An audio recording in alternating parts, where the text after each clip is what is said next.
Thursday afternoon. Tony Gwynn Jr., Chris Ello, Matthew Scravy. Not a lot of news, thankfully, for us. Show only goes to 4:30. I don't know that that's thankfully. I like a lot of news, actually. I'm sure we like a lot of news. I'm saying there's not a lot of news out there today. True. Nonetheless, nobody in the Padre organization is calling out Mike Schilt for some sort of erroneous behavior. They took a retreat. Trying to stir the pot. They took a day off. Keep it going. Let the man retire in peace.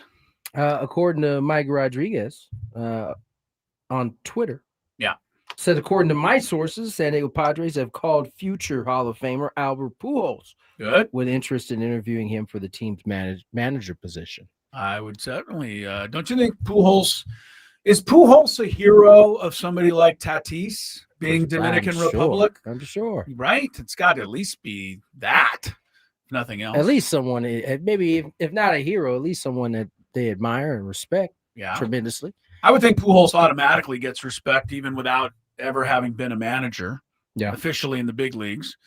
But I think you would have to have a bench coach with him, just somebody who's been in there before. Not that Pujols can't handle it, don't get me wrong, but everybody experiencing something for the first time. There's always things that are going to come up that you're not thinking about. Yeah. So I would like to, if I go Pujols, then I want, whoever it is that has been there next to managers before. You want somebody with some experience to kind of make up for some of that. But here's my thing with Pujols, and we're talking about him like he's the front-running candidate and he's, getting ready to sign a contract, and that's not the case. But if it was somebody like Pujols, my concern is, how would you feel, Tony, if you were Ruben Niebla at that moment? Because his name has been brought up, not necessarily by the Padres, but at least by the media and people surrounding the organization. You talked about the fact that Ruben is somebody that other organizations think highly of. So if you were Ruben Niebla and you've given what you've given to the Padres, which is pretty good body of work, and you went in and interviewed, and then Pujols went in and interviewed, and it was straight up, and they chose Pujols. Are you okay? Can you get past that if you're Ruben Niebla and just continue to dutifully do your job as a great pitching coach? Ruben's a pro. I think that. Okay. I think he could. Okay. In this hypothetical situation, right? It's totally hypothetical, of course. I think he could, and I think I think he's also under contract, so he would that might have something to do with it. Yeah. But yeah, I don't know. I'm completely open to anything at this point. Because as we talked about yesterday, the Padres have always kind of picked, I should say, AJ has kind of been all over the map in terms of the types of manager he's brought in. Yeah. Some with great experience, some had, a ton of success. I think all the way to the first time experience, right? I would think if he finds a newbie, let's just say AJ Preller, while he's searching over the next month and a half, while the Padres are searching, while this whole process is playing out. Yeah. And all of the names are being rumored, the same ones that were in Jeff Sanders' article yesterday, and all of the other names that'll kind of come up between now and then. But with all of that swirling around, AJ Preller and Eric Greupner and the Padres find somebody that is insanely good. Like, this is the next Phil Jackson of baseball. Okay. All right? They're sure of it. This is a hypothetical. Hypothetical again. Gotcha. This person has all the qualifications, great with the, relationships. The players already know him from certain. He's got all the intangibles. Got everything. Looks the part, is the part, kills the interview, knocks it beyond belief, plays the exact right amount of analytics and old school. Players sign off. Kumbaya. I don't think the Padres could hire him because of what happened with Jace Tingler and Andy Green. Because that would then be asking the fans to make a leap of faith that AJ's already brought in a couple of really untested ones, and you see what happened. He's trying to do it again, and I wonder if we could accept it. Again, now, Ruben Niebla, I'll buy that. The Ruben Niebla is a pro. I know our fan base, we're not pros. You know what I mean? We're going to go crazy. Who is this guy? Listen. So I think I wonder if that's in the mix. To answer that hypothetical, yeah, I would say I hope there is no GM in baseball that is picking their manager based on how the fan base may or may not feel. I know, but don't just you remember? Do you remember the movie Major League? Do you remember how it started? The newspaper came out, and there was a lot of curse words that went with "Who are these guys?" Yeah, and then they ended up doing a good thing. Tony, they actually didn't win the World Series though, so I guess Tony, you're 100% right in the world in which you grew up in. In the world that I grew up in, which let me is ask you this. the media and the fan base, we are not going to be easily accepting of something like that. And you're right. They shouldn't hire based on us, but we are the ones they eventually have to please enough to go out and get tickets and all those things. Let me ask you this question. In your lifetime of being a fandom, right? How often as an organization picked the manager that was the guy that everybody wanted? That everybody wanted. Yeah. Well, I'm not sure what the percentage is, but I do know that successful coaches, managers often are not the person that the fans wanted. Right. So I get it. The day the Bulls, and I'm going back again here, but the day the Bulls fired their coach, Doug Collins was the guy. Yep. He had led them to the Eastern Conference Finals, where they had lost to Detroit, I believe in 6 games. And then they fired him, and word came that they were bringing in Phil Jackson, this ex-hippie who was coming out of Albany in the CBA. I was the maddest as a Bulls fan as I'd ever been to that point. Like, you're going to tell me that we finally, after 25 years, got to 1 or 2 games away from the NBA Finals, and you're taking my coach away and bringing in somebody we don't know? That was my attitude. So I get it. The attitude could be, what are the Padres doing? And then the person could be the best. I just wonder, would the Padres be able to do it? It would be one thing if everybody had a particular person that they wanted. Okay. But it can't just be a blanket, we can't get somebody that is too young or no experience. Okay. Because Albert Pujols fits that. Because Ruben Niebla fits that in terms of being a manager. He does, but not in our world. Ruben Niebla's already got a lot of cachet with us. That's not a real thing, though. Ruben's got cachet. Pujols brings cachet. I'm talking about Tom Hamilton, who has been in Double-A, Greensboro, but is just fantastic. That kind of hire. Because that's what Jace Tingler was. Nobody had ever even heard that name before. Nothing against him, but sorry. I'm against you, Jace. I can't help it. I mean, okay. I see what Chris is saying. Because, I mean, one of the comments I keep seeing that let me ask you a question. Do you think that that's how it's going to go down?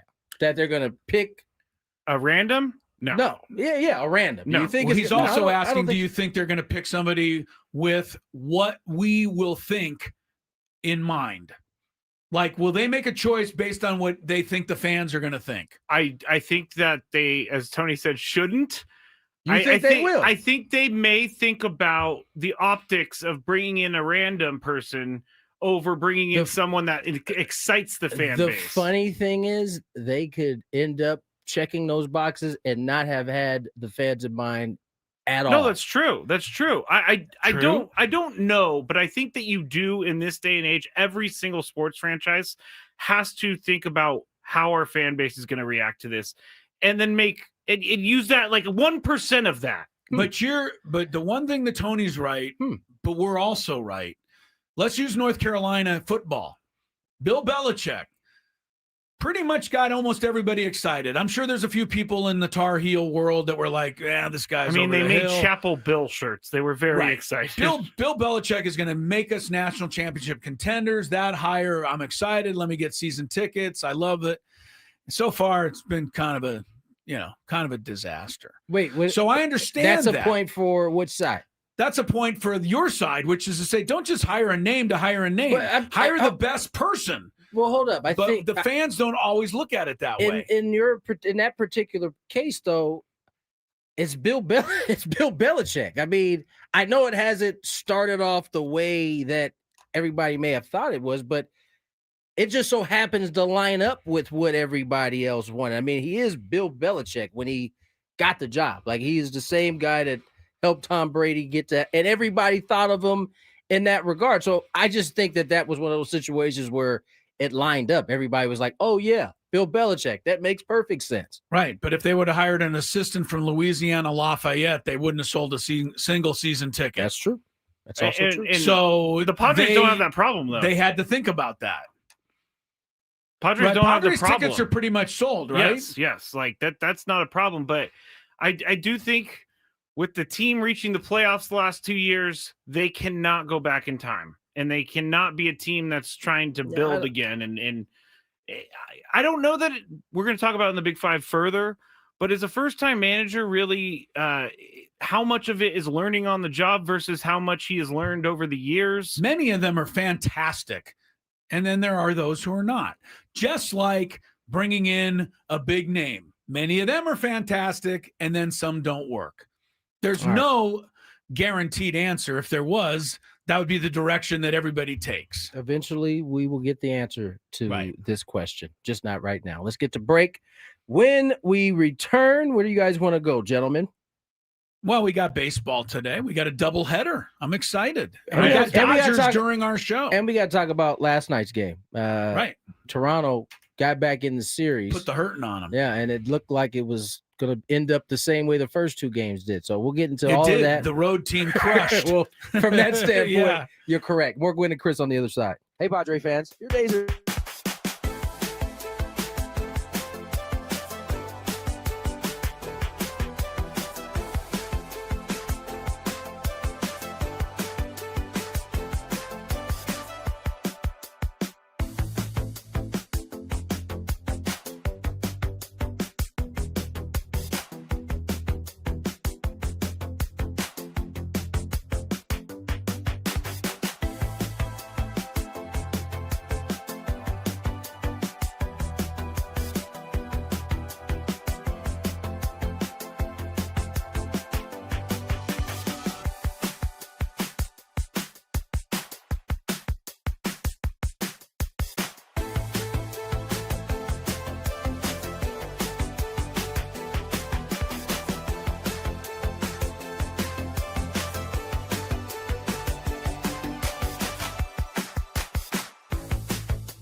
to the baseball.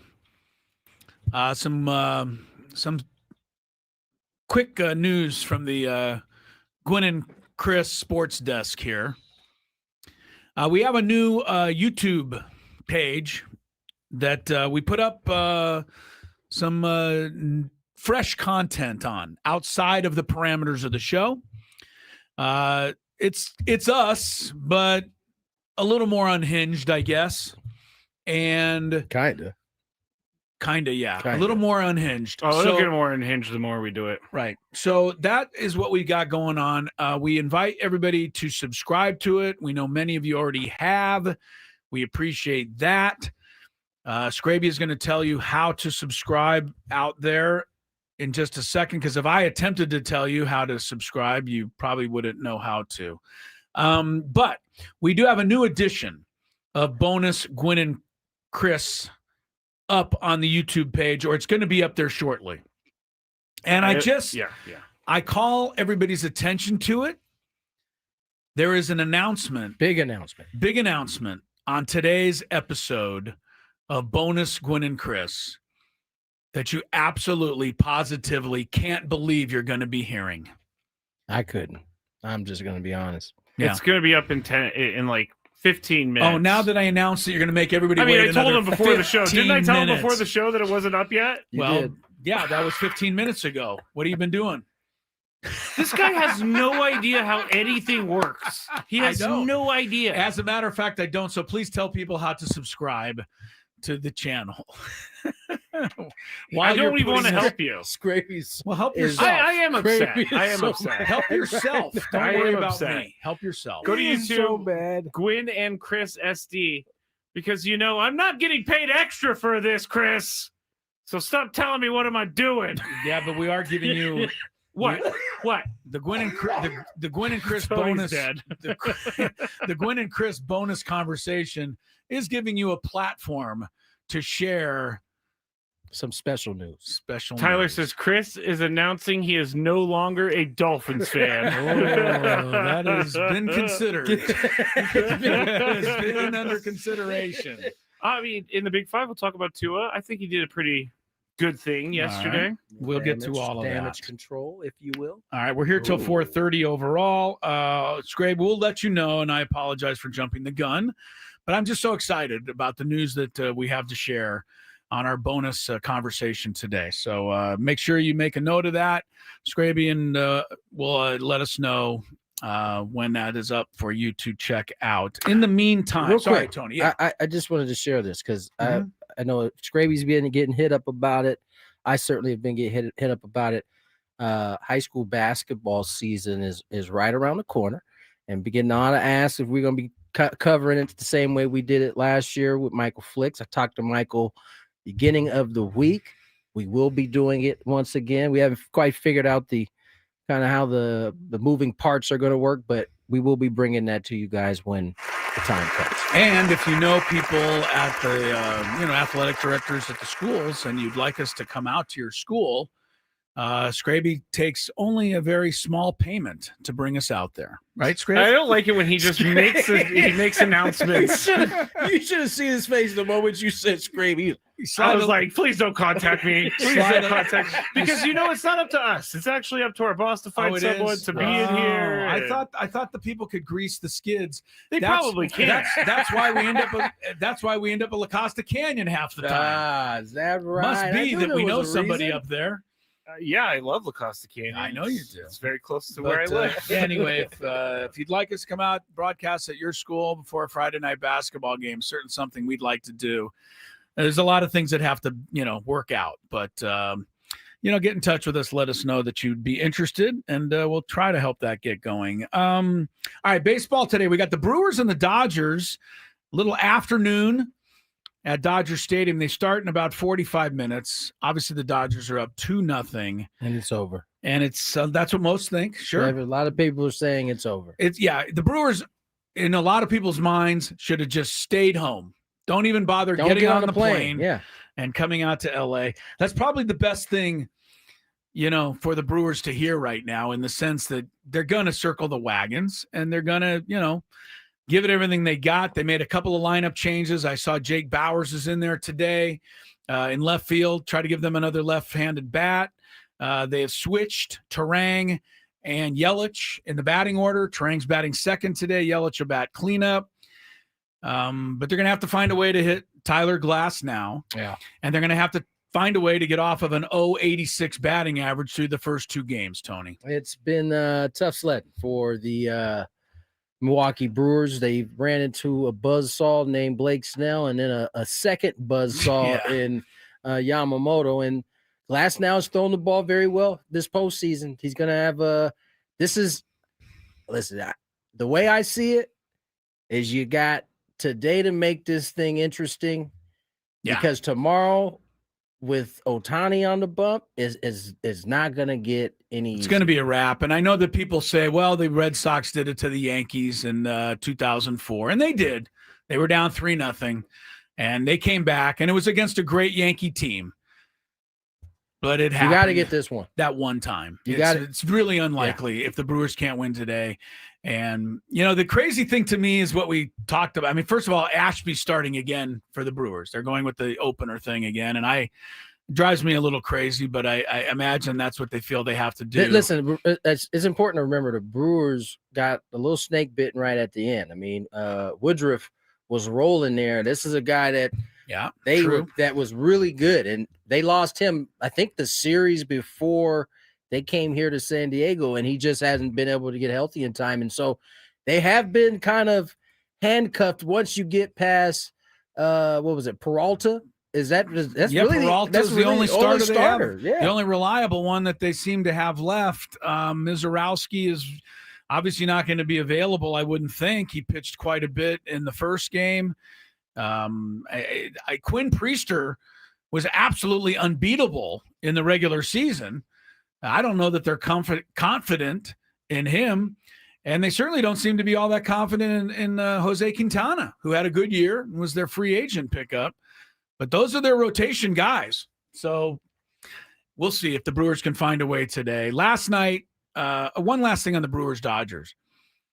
Just when the Brewers came to L.A. right after the All-Star break, Tony, they swept the Dodgers. Yeah. They won all 3 games. So maybe that helps, except for the fact that just before the All-Star break in Milwaukee, the Brewers also won all 3 games. Yeah. And we saw how much good that did them. And I don't even were the Dodgers intact in the rotation. I'm not sure that they were at that point. I'm looking at the winning and losing pitchers. Yamamoto lost one of the games. Kershaw lost one of the games. I don't have, I can't get to the box scores that quickly, but Glass now lost a 2-0 game. So there's some hope there. He lost to Priester, by the way, 2-0. Sheehan was a loser in one of the games. So yes, maybe, it'll work for the Brewers, but they got a long way to go. But now, as to your point, Game 3 is so pivotal because last night the Blue Jays routed the Mariners, and all of a sudden the Mariners look a little wobbly. They do, just right? Based on one game.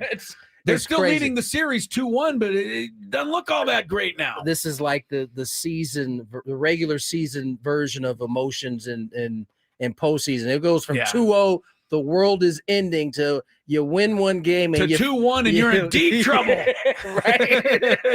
But the Blue Jays, they showed up, man. They put up 18 hits, and we knew they could swing the bats. We just watched them put it on the Yankees. Yeah. But to this point, the Mariners had been able to keep them off kind of kilter there, but last night it did not go well for my man Kirby. It started out like it was going to go well. He got through the first 2 innings, and then that 5-run inning in the third. And you get the ball in the middle of the plate in the big leagues, forget it. It does not matter. People just don't understand how good these pitchers are in the sense that they're able to keep it out of the middle of the plate 90% of the time. Because when you see a guy not keep it out of the middle of the plate, the ball goes over the fence like over and over again. It was a hit parade. It wasn't just Kirby. It was really no. You're right. Everybody who came in after everybody who came in after them for the first time, really, in this series, because I thought the pitching had been phenomenal for the Mariners. Now they lose 13-4 at home. They get a chance to bounce back. What do you think about Scherzer today? I'm 41 years old. I've never 25th career postseason start. He's certainly been there and done that. I'm not going to count the old dog out for sure, but Luis Castillo is certainly nothing to sneeze at. As the Mariners got him on the other side. Right, he's rested. I think the thing that the Mariners have going for them, I think, is similar to what the Dodgers have going for them. And they got starters. They have a bunch of them. I mean, whether it's Miller, they had Logan Gilbert, who went in game 2. And remind you, he had pitched in like 2 innings in the closeout game before that. Yeah. They got Kirby had a rough night, but they still got Bryce Miller. They got Bryce Miller. Did they still have Brian Wu? Whatever happened to him? His shoulder. He's hurt. I saw him. He has to miss this series anyway because he went on that. He can come back because I saw him throwing a bullpen the other day. But they got starting pitching. And when you have that, you can flip a series solely by getting one of those long starts, getting your bullpen back to organized. But Toronto needed that yesterday in a big way. And Shane Bieber, in the same way we saw Bryce Miller give up the early runs and then settle in. Locked it down. That was Bieber last night. Good work by him. By the way, Scherzer all-time in the postseason, 7-8 record with a 3.78 ERA. It's not completely dominant, but 25 starts nonetheless. He likes pitching in these type of games. Yes, he does. Sure. He's got a lot of experience. The other thing to note on that series, Toronto has now played 4 games in Seattle this year, the 3 in the regular season and last night. Toronto's won them all. They've scored 34 runs in those 4 games. They're the only team in the whole entire league that likes hitting in Seattle. And they're hitting 366 with 9 homers. So they have, for whatever reason, the sight lines are working for Toronto up there, and we'll see if they can even that series tonight is that second game there. All right, we got football also, Steelers and Bengals. They're calling it the what, Scraby? The Icy Hot Bowl, and I got some stats for you. I got some stats for you in the Big Five. This is a historical game. I think your boy came up with that, by the way. It was Cameron Aaron Hayward. Rodgers called? I thought it was Aaron because I heard Aaron say it. It was, I believe Cameron Hayward was looking at Rodgers getting interviewed, and he yelled out like the Icy Hot Bowl. He was like giving him a hard time about it. That's what I read. 2 over 40-year-old quarterbacks. Only the second time in NFL history it's happened. And we'll talk about that because that's the game we got coming up a little later right here with more Gwynn and Chris on 97.3 The Fan.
sports.com. I've gotten a couple texts already from people wondering when Scraby's going to put the YouTube thing up. They're dying to know what the big news is. Whenever Chris learns how to do it. He's prodding. He's prodding right now. I just know how to get in there. He does. That was a weird reaction. Yeah, but you're only trying to play it off. Yeah, because we know you're steaming right now. I'm not steaming. I'm just gonna make a note so I can put up that crazy video of you on the internet. You definitely should do that too. Oh, what you got? What's that? Whatever that was. Oh, that. Okay. When you went, yeah. Okay, that's fine. I don't mind. See, you shouldn't. That's good. But he is in your head though right now. No, but he shouldn't make fun of the guy who actually knows how to put up things I don't know why you feel like he's making fun of you. Yeah, not making fun. He's purposely getting under your skin. He knows that you're irritated that he made the announcement too soon.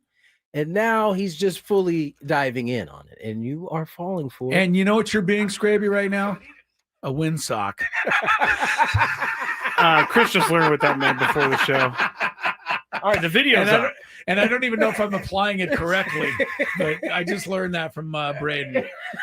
The video's up. All right, so beautiful. So Scraby can now. I'm going to put it into our Gwynn and Chris YouTube chat. I want everybody that while you're listening to the show, though, kind of in the back here in the side, have the new YouTube chat up because I want to get responses from you in the chat as soon as you find out the news. Wait, they can't do that until after the show. Yeah, they should. They can't leave our show to go there. That was like your main point. I know. But Thank you, Tony. Yeah. Remember we said we're going to do it at the end of the show, and they did it in the first segment. I'm between a rock and a hard place here. I want the news to get out. Okay. Overzealous right there. The other day he goes, Screaming, don't say anything. We gotta wait till the end of the show. And then he's like, welcome to Gwynn and Chris. Did you guys know we have a video up? Yeah. I'm not sure where I'm going here, but I'm just excited. All right. I can get behind that. You get excited. You never know what's gonna happen. All right. I think we got a big five to get to, so we don't run out of time. Yes, we sure do. And here it is. All right, boom.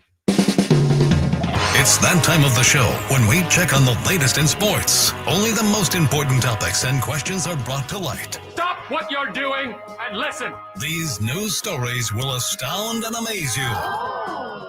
The one, the only. Oh my God, who the hell cares? The Big Five starts now on 97.3 The Fan.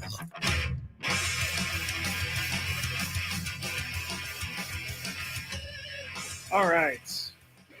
I believe Tony already read the all guest join. Yes, I did, okay, buddy. I'm just making sure. Number 5. By the way, I did. I said, clean soup, player. I was talking to Jimmy Rollins. He's doing TBS. Yeah. I said, is it hot out there? No, it's hot out there. Yeah. He says, thanks, little bro. Hell yeah, it's hot. I just looked at them. They're on the field in the sun in suits. Brings back horrible memories for me. One summer I did women's professional soccer, and those were the days before they let announcers wear a golf shirt. Oh, and we were playing on the East Coast, Atlanta, DC. Huh? Knotted up, and I mean, wring my shirt out when they get back to the hotel. Nothing type of worse. Stuff. Yeah, really bad. I've only experienced humidity like that in Miami, and it was, when they say oppressive heat, I do understand what oppressive heat is now since I've been to Miami in the summer. Sure. All right, let's start with this. We kind of sort of talked about it at the beginning of the show, but it's a simple question. Tony, you're up first. Do the Padres need an experienced manager, or can a first-time manager get the job done? Define experience. Someone who has managerial experience. Like has managed. Not necessarily. I don't think so.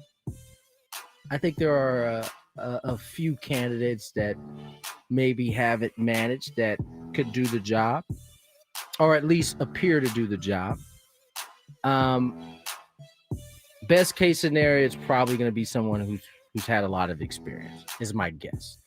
But I don't think it's necessarily true that it has to be someone who has had managerial experience. Chris, what do you think? Do the Padres need an experienced manager, or can a first-time manager get the job done? They certainly can get the job done if it's the right guy. But I believe in this particular situation, at this time in history, Padres at least need a manager whose name everybody recognizes. Whether that means experience or not, like Pujols would qualify because he's got enough cachet. What about Ryan Flaherty? Nothing against him, but I don't think so. Okay. Yeah. All right. Let's give a birthday shout out to Elizabeth. It's her birthday. Happy birthday, Elizabeth. Is a fantastic listener of the show. Has been listening to the show for years. I've met her on a few occasions, her and her husband. So very nice of you to stop by, Elizabeth. Thank you. Where's the party, Elizabeth? Invite Chris. How does invite Chris? How do you go from good listener to excellent listener? Good and excellent listener. Same. Okay. Yeah, they're the same. They're the same. I don't want to upset people though, because then I'm going to get messages. I thought I was an excellent listener. Let's go to this next one, and it's about some backlash happening in regards to how Major League Soccer is doing things on their website. They are now using AI to write match recaps on the website, and they are not double checking their accuracy. The league site published AI generated summaries for just 2 matches this past weekend based solely on match data, and I read them. They read like a computer wrote them. It's like Bob Smith scored in minute 4, and it doesn't have anything behind it. It just looks at the box score and then tries to write something. People are not happy about this. One of an athletic writer, Tom Bogert, said, "This sucks a lot. I know from my own experience doing it, it is not expensive to pay humans to do this." Someone else wrote, or actually a Seattle Sounders writer, Michael Martinez, wrote, "This is so shameful. You can't claim to be a serious league when you're doing bleep like this." Facts. Last fall, ESPN began using AI to create some game recaps, a decision which was also met with backlash because they, in one of the articles, failed to mention it was Alex Morgan's final game, and AI should know that, or at least a human would know that. The AP has also been open about using AI, quote, "when it can free up our journalists to do more meaningful work," end quote, including for game recaps. All right, Chris, would you, if you found out a news source that you were reading was AI, would you stop reading that news source? Because we've already answered the question of, are we okay with this? And the answer was no. Yeah, but we don't have a choice, right? It's going to keep happening more and more. And I imagine this is just the beginning, and they're going to work out the kinks as they go along. And eventually you're not going to know that it's AI as easily as you do now. Yeah. But yes, I would rail against this but I feel like I'd be trying to plug a dam with some toothpicks or something. It's coming, right? In a flood. And I understand why the writer was angry. I would be too, because that's jobs that are getting taken away from people he knows and friends of his. And that is the negative side of the AI world, right? Jobs are going to be lost in favor of computers. Yeah. That has also been the case for decades and decades on different levels, has it not? I think the other thing that you miss out on is, I think what one of the writers was alluding to. He said that he knows from his own experience that those jobs don't cost a lot of money. It doesn't cost, and that experience is probably why he stayed with the job despite him not making a lot of money. Aspiring writers need to start with something like a game recap. Right. And the fact that very good point. Yeah, you're right. Yeah, the fact that, a lot of these companies now don't want to spend a little bit of money to have a human do it. It's sad. But it is, as Chris said, the way we're going. I think we were on this when the SI article referred to Scravy. What did they refer to you as? Oh, Mar Scravy. Mar Scravy, yes. Right? MARR.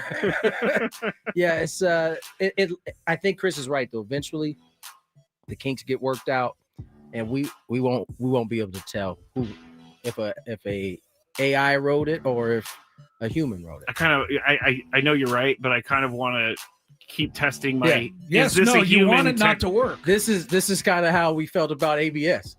Oh, yeah. We want it to keep not working, so you can't bring it. But Yeah. eventually, It's they get going it right. to happen. It made it. Right. I mean, once AI has emotions, then we're in big trouble. Then we are in big trouble. All right. Number 3. The NBA is fining Warriors' Jonathan Kuminga $35,000 for making inappropriate contact with a referee and pursuing a referee during his ejection from Tuesday's Warriors-Blazers preseason game. Now, there is no video of this event because Didn't happen. it's a preseason game. Didn't happen. The announcers even were like, we don't have video of this. I'm sorry. But Steve Kerr said after the game about the ejection, quote, "I don't mind the ejection at all. I kind of liked it, actually," end quote. And now you got the people who are like, why would this guy praise someone for making contact with an official? Tony, should a coach praise a player's ejection? Wait a second. I'll let Tony answer, but I don't understand the connection here. He got ejected in this game. Kuminga got ejected. Steve Kerr said, I like that he got ejected. Okay, yeah, I mean, But how does that compare to people saying Steve Kerr now likes the fact that he bumped into the referee? that's what people. Where's the connection there? He likes the fact that he was ejected. Sounds like he felt his own player deserved to be ejected. Oh no, that's not how I'm taking it. Oh, that's not how you're No. taking it? I'm taking it like he's like, I like the attitude.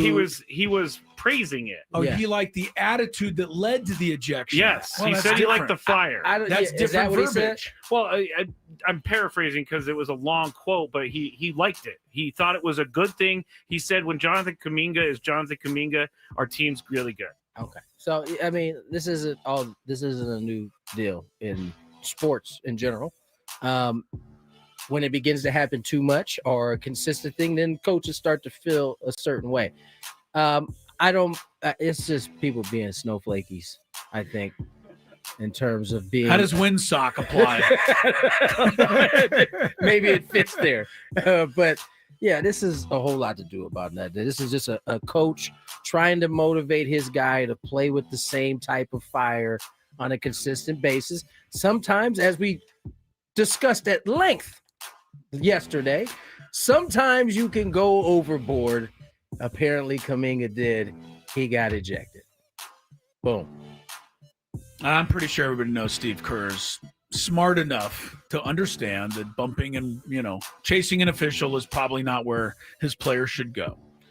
So I trust that Steve Kerr knows the difference between right and wrong here. Guy was fouled. I mean, and Kuminga said after the game it was because they stepped on his injured ankle that he had at the end of last year. Look, if every time if every time a call is missed, you get to run after the referee, the second quarter of the game will not be played because everyone will be ejected in the first quarter. Number 2.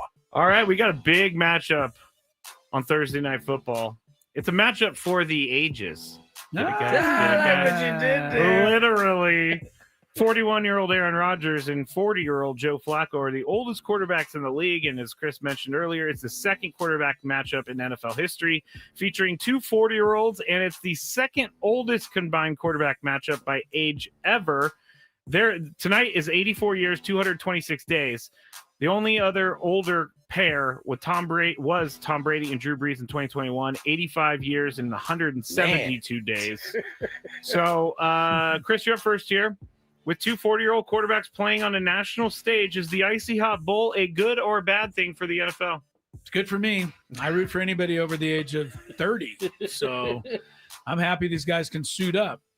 I want to just say this. I know Flacco's taking undue flack. Did he even have a turnover last week? What's he taking Flacco for? Because he's like, what is he doing out there? He came into a situation with short one week, week to prepare, went into Green Bay, and they only lost by 6 points, and I don't think they turned it over once. I mean, that to me is incredible that you could do something that well. And I know Chase and Higgins are good receivers, but you still got to have some sort of timing. So I'm impressed with that. And, Rodgers is impressed with himself. So, but no, I think it's good. And I'm not surprised, right? We're taking better care of ourselves. We're eating better. Nutrition, knowledge. Players are healthier longer. Tony, is the Icy Hot Bowl a good or bad thing for the NFL? Good. Okay. I think they want that position in particular to be available as long as possible. And so, I think these two guys are proof that the quarterback position is well protected. And, right. Yes, it is well protected. There aren't many 40-year-old running backs out there. I was thinking of that the other night when I saw, it wasn't Josh Allen, it was the other quarter, but somebody took off, went down the field, slid in there, and I'm thinking, yeah, I mean, like, for instance, Terry Bradshaw just could not even attempt to do that because he would have got his head taken off because he wasn't allowed to slide. He had to be tackled. I've watched Patrick Mahomes now take off running and like lower his shoulder, not slide, and like win. And I'm positive it's because there has a built-in kind of thing with the quarterback, even when he's outside the pocket and you can hit him. Yeah. There's a chance he might put those feet first, and all of a sudden you've already taken off. It's just a dangerous proposition. So I think quarterbacks are taking advantage of it. I mean, you talk. Roger Staubach was a great scrambler back for the Cowboys, and now I give him even more credit because when he got out in the open field in the secondary, which he often did, the play ended with him being tackled, not with him sliding to safety. He also runs out of bounds when he's pretending like he's not going to. He doesn't run out of take bounds. a shot. Dolphins quarterback Tua Tagovailoa has had a week. Speaking of quarterbacks who run, yes. And after calling out other teammates, after losing to the Chargers Sunday, he apologized yesterday. Here is what Tua said to the media. As a leader of this team, of the Miami Dolphins, the comments that had been said, I would say I've made a mistake, and I'm owning up to that right now. I've talked to guys on the team about it, talked to the leaders about it, and that they know my heart. They know that the intent was right, but no matter the intent, the intent can be right, but when things get misconstrued or however the media wants to portray it, that leaves a void of silence and a lot of questions for the guys on our team. Now, being 1-5, we talk a lot about, all right, we got to get this going. We got to get this going. Come in excited to go to work. Forget about the noise. And I feel like I just added on to that for our guys. And, that's something that I can learn from as a leader on this team. And what happens in-house should be protected. And none of that should have gotten out. And so want to publicly apologize about that, want to move forward, and now want to focus on the Cleveland Browns. All right, that was Tua apologizing to his teammates. There are a few reporters out there saying this was a pretty class move by Tua, but it's going largely unnoticed. Tony, you're up first. Do we have time to respond to this? We have to at this point. You look like you're skeptical of something. How do you grade his apology? It started out good, and then it went sideways on me. It got dicey? It got a little bit like 5-6 for me. I am not on the same page with anyone on this. 7. Okay.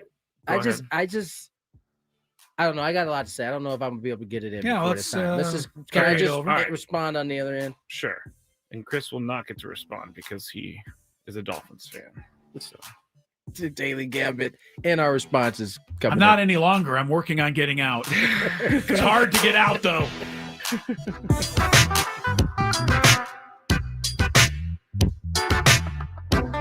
Hey, it's Gravy here, and we're building a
It is Chris Ello, Tony Gwynn Jr., Matt Scraby, Gwynn and Chris, 97.3 The Fan. We got to finish up our Big Five. Short program today ahead of the National Football League. Steelers, Bengals. AFC North showdown. I almost called it an AFC Central matchup. That's what it used to be. Although Pittsburgh was hardly Central. Gwynn and Chris, NFL Pick'em, a little bit later in the program as well. But right now, Scraby gets back to a Big Five topic that carried over to the 3 o'clock hour. Yes, Tony, how would you rate Tua's apology?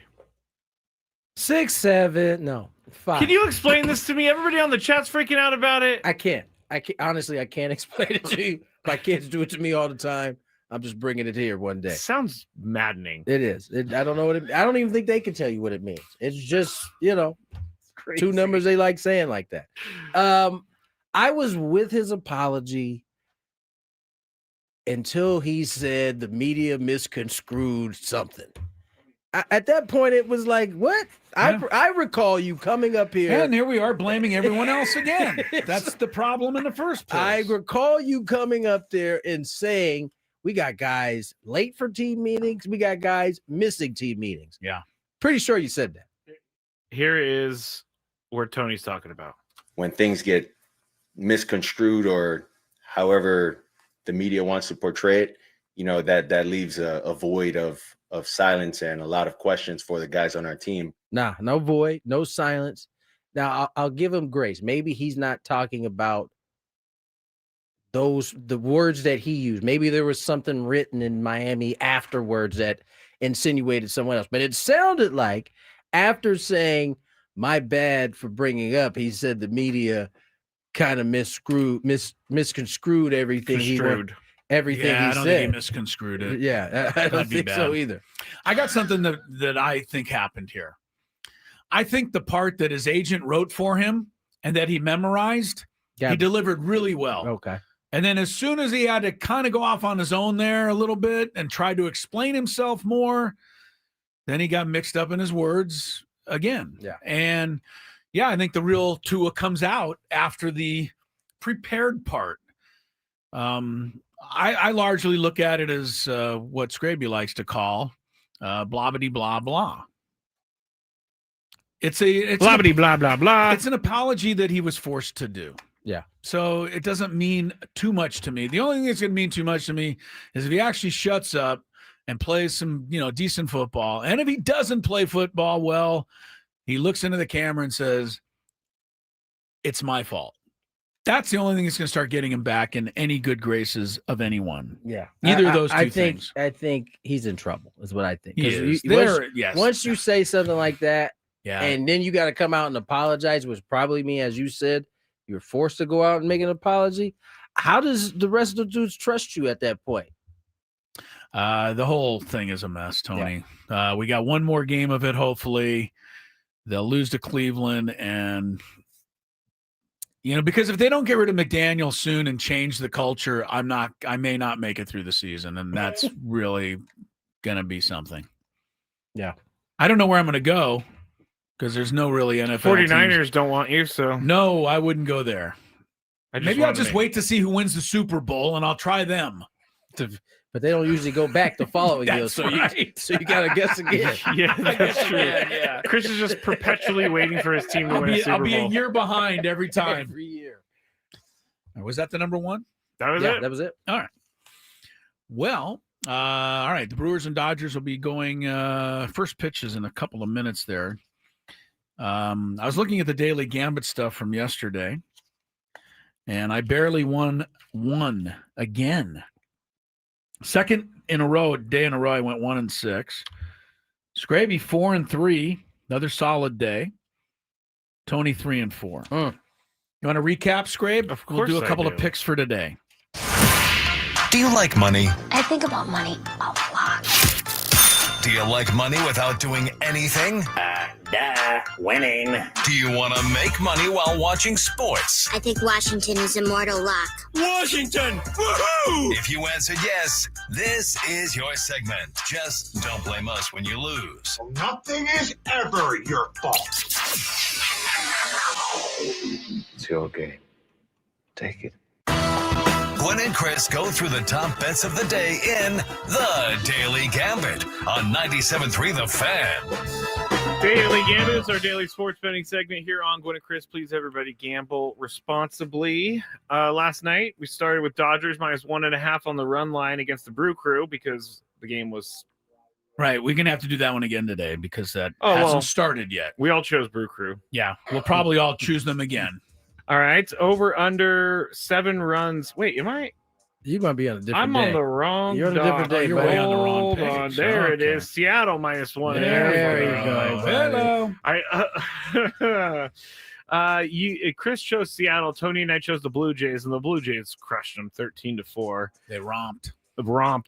Over under 7 total runs in the game. Chris went under. Tony and I went over. There were 17 runs in the game. Right on it.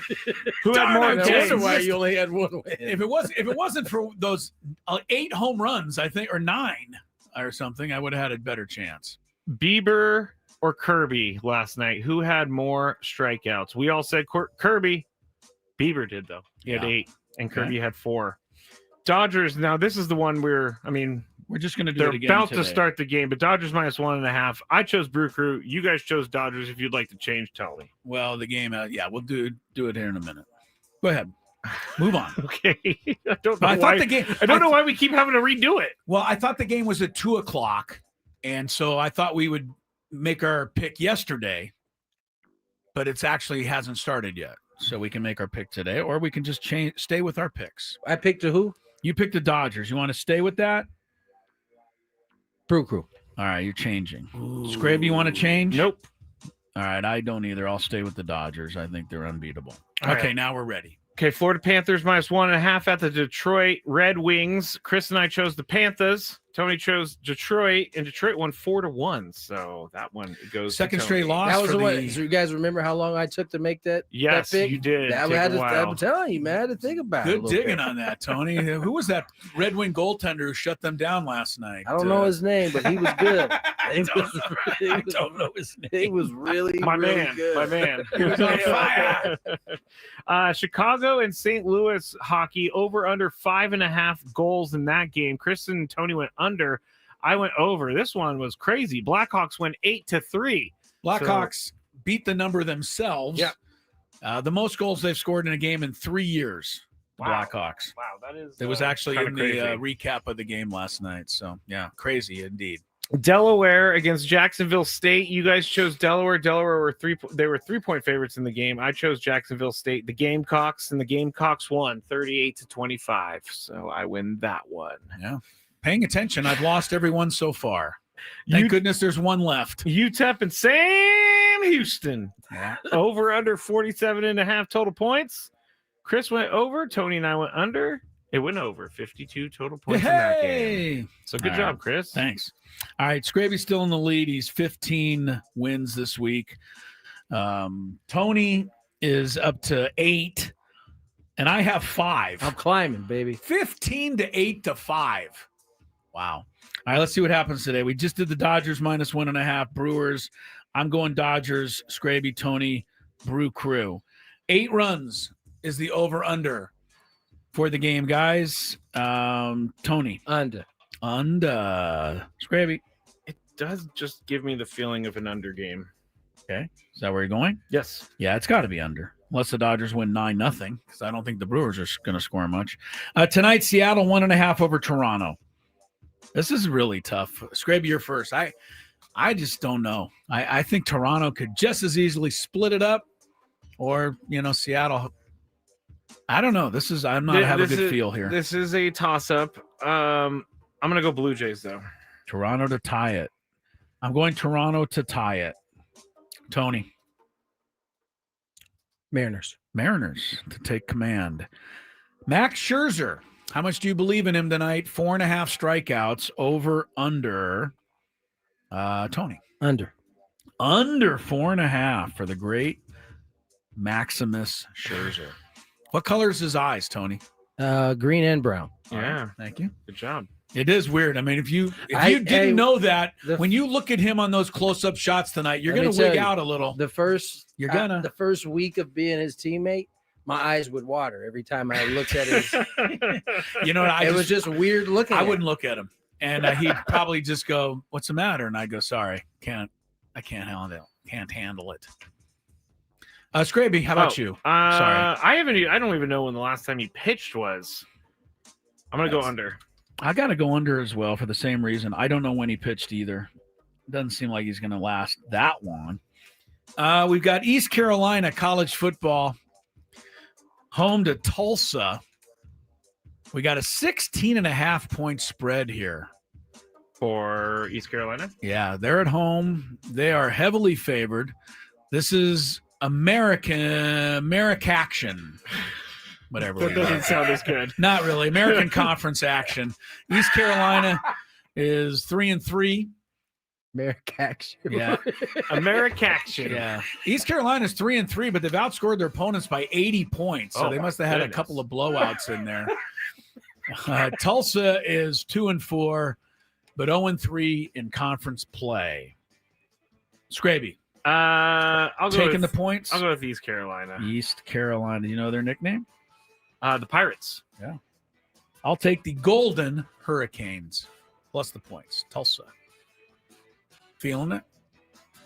Brewers just got one of those little swinging bunts for a hit by Kristen Yelich to put 2 on with 2 out in the first inning. That's the kind of thing a team that hasn't been getting any hits needs, right, Tony? Just a little 100%. Something to go your way. 100%. Yeah, so we'll see if they can get on the board here. Tony, your pick. East Carolina. East Carolina. Yes, sir. Come on and raise up. You got me scraped. Raise up. You got me Oh, scraped. I love Petey Pablo. Why is where is East Carolina? It's in North Carolina. Just for fun. It's a directional school, Chris. The beautiful thing about East Carolina is that means it can be in either one of them. It could. That's what I mean. Is it in North Carolina or is it in? Okay. All right. One hockey game. Toronto Maple Leafs at home. Who 1.5 behind the plate for them? I'm sorry. You got an umpire question? I hope that's not Cuzzy. Because he is Phil Cuzzy. There is a close up of him, Tony, if that helps. With the mask on, I don't know that that's going to give it to you. Oh, you know who's that? Tom Payne? No, it's not Tom. No, I would know Tom Payne. It's not He's the Reaper. great It's not Tom the Payne. Reaper. It can't be Doug Eddings. No, I can't remember his name, but I'm about to find out. Yeah. In All a right. second. We'll pause while you find out. He wants to know. James Hoy. All right. Ahoy, hoy. He's missed a couple. He already top of the first. Last one. Leafs minus 1.5 at home over the Rangers. Bring this up. The Rangers are 2-3. They're 2-0 on the road, which is where they are tonight. Obviously, they're 0-3 at home, and they have been shut out in all 3 home games. I know the New Yorkers are not happy. They're probably with that. not pleased with that. But on the road, they've been doing okay. So for that, I'll take Toronto anyway, at home.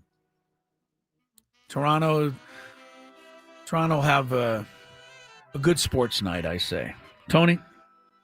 The Rangers. The Rangers. Yeah, that's good, Tony. I like that. It's great. I will go with the Leaves. Oh, yeah, you do. I'm going to put that too. Leaves. All right, that's our daily Gambit picks. Only a few today. This way I can't lose quite as many. And Vaughn grounded out. So the Brew Crew comes up empty in the top of the first. At least they got a couple of guys on base, and they got a hit on that swinging bunt by Kristen Yelich. That's something for Milwaukee. We'll take a quick timeout. Gwynn and Chris continues after this short check. I actually got in trouble once when I worked at the bank for looking up a celebrity, and it was totally wrong on my part. Totally wrong. Looking up their account number? Just I searched their name in the account system. And Scrappy, what is wrong with you? I was like 19. You'd be better off. Cool. You'd be better off admitting that you wore your underwear inside out. Frankly, This guy is just searching up people's accounts.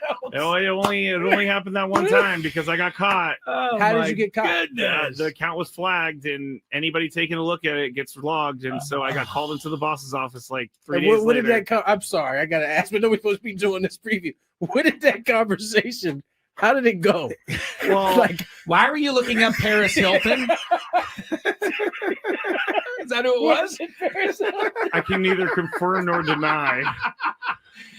Oh my goodness. I can neither confirm. That's really funny, Chris, that you just yelled out that name out of all names. No. But I walked in, I got called into the office and I sat down and all my boss, I loved her. She was great. Her name was Sharon. Amazing boss. She just slid the piece of paper in front of me. You knew said, did you visit this account? And I looked. Yeah. She was like, we're going to have to write you up for this. And if you do it again, we're going to have to fire you. And I said, I'll never do it again. And I got out of there as soon as possible. I took everything, but it was not good. Not good. Just curiosity, huh? He's like, I wonder how much they have in their account. Yeah.